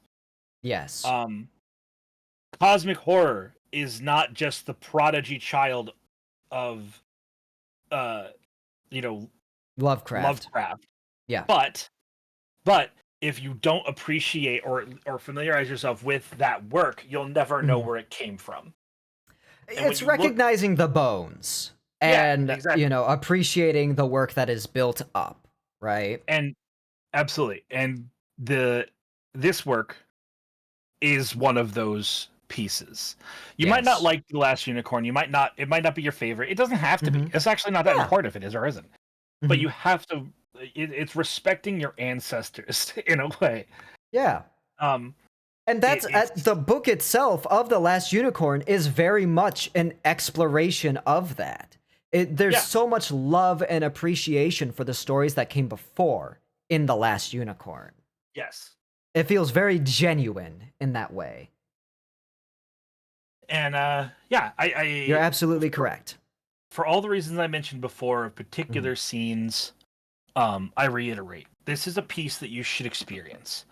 Mhm. Whether it's an audiobook or the Mhm. hardback or paperback itself, or Mhm. you watch the movie, I don't really care. But this is a story that I think is a keystone piece to, as you said at the beginning of this, modern fiction, Mhm. modern fantasy. And I feel like the past 3 hours is enough for us to say why. Yeah. Yeah, Hopefully, I feel like we uh, summarized it pretty well. You deserve The Last Unicorn. yeah, you That's the do. way that I would say it. You It's a deserve this. it's a cultural touchstone that we should all be able to relate upon because it's Mhm. that important. Yeah. Um, and yeah, fucking unicorns are cool as shit. Unicorns are dope as shit. It's absolutely correct. Unicorns are so cool. And this was a movie that made me realize that and how cool unicorns were. It was a So movie true. that, just had love and reverence for its stories. Yeah, And I got that from it. I got the emotion. I got the feelings. It is a movie that you deserve to enjoy. yeah. So go watch And it. yeah, go watch it. We're gonna end stream. You go watch it. Go watch it now. Go Hold watch on, it hold on. wherever. Oh, go ahead. Before we end, let's give the people what the next step of this journey of Rankin Based is. This We'll is be true. getting together on the Gathering of Beards, the Discord that I'm a part of with all the other Mm-hmm. dwarven VTubers, and we will be watching the Rankin Bass Hobbit uh, on Yeah. the 23rd.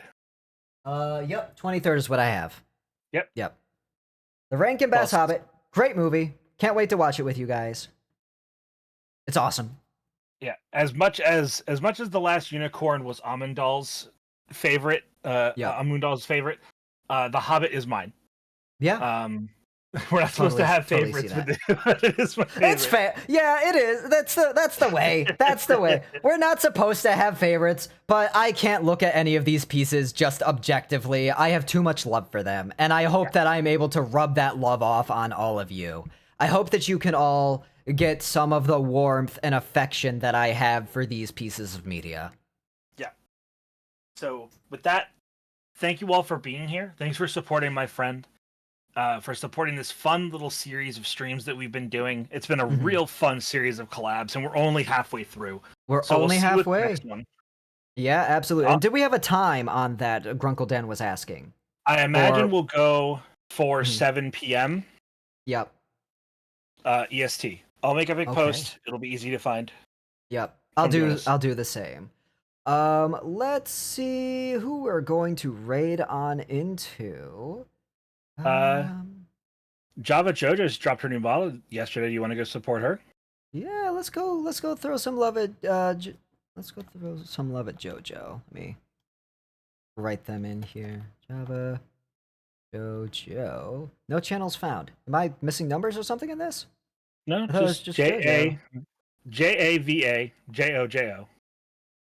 Okay, let me refresh. Maybe it just hasn't shown up on that portion. It's a weird thing. It's a weird thing. But yeah, let's go throw some love at JoJo. 'Cause JoJo's great. I got you in the sidebar if you need it. That would be massively helpful if you've got it on the sidebar, because it's not, for some reason they're not showing up for me. Curious. It is curious. I don't know why this is happening. Yeah, not showing up at all. That's wild. They're definitely online? Yeah, I have them in a tab right now. Huh, okay.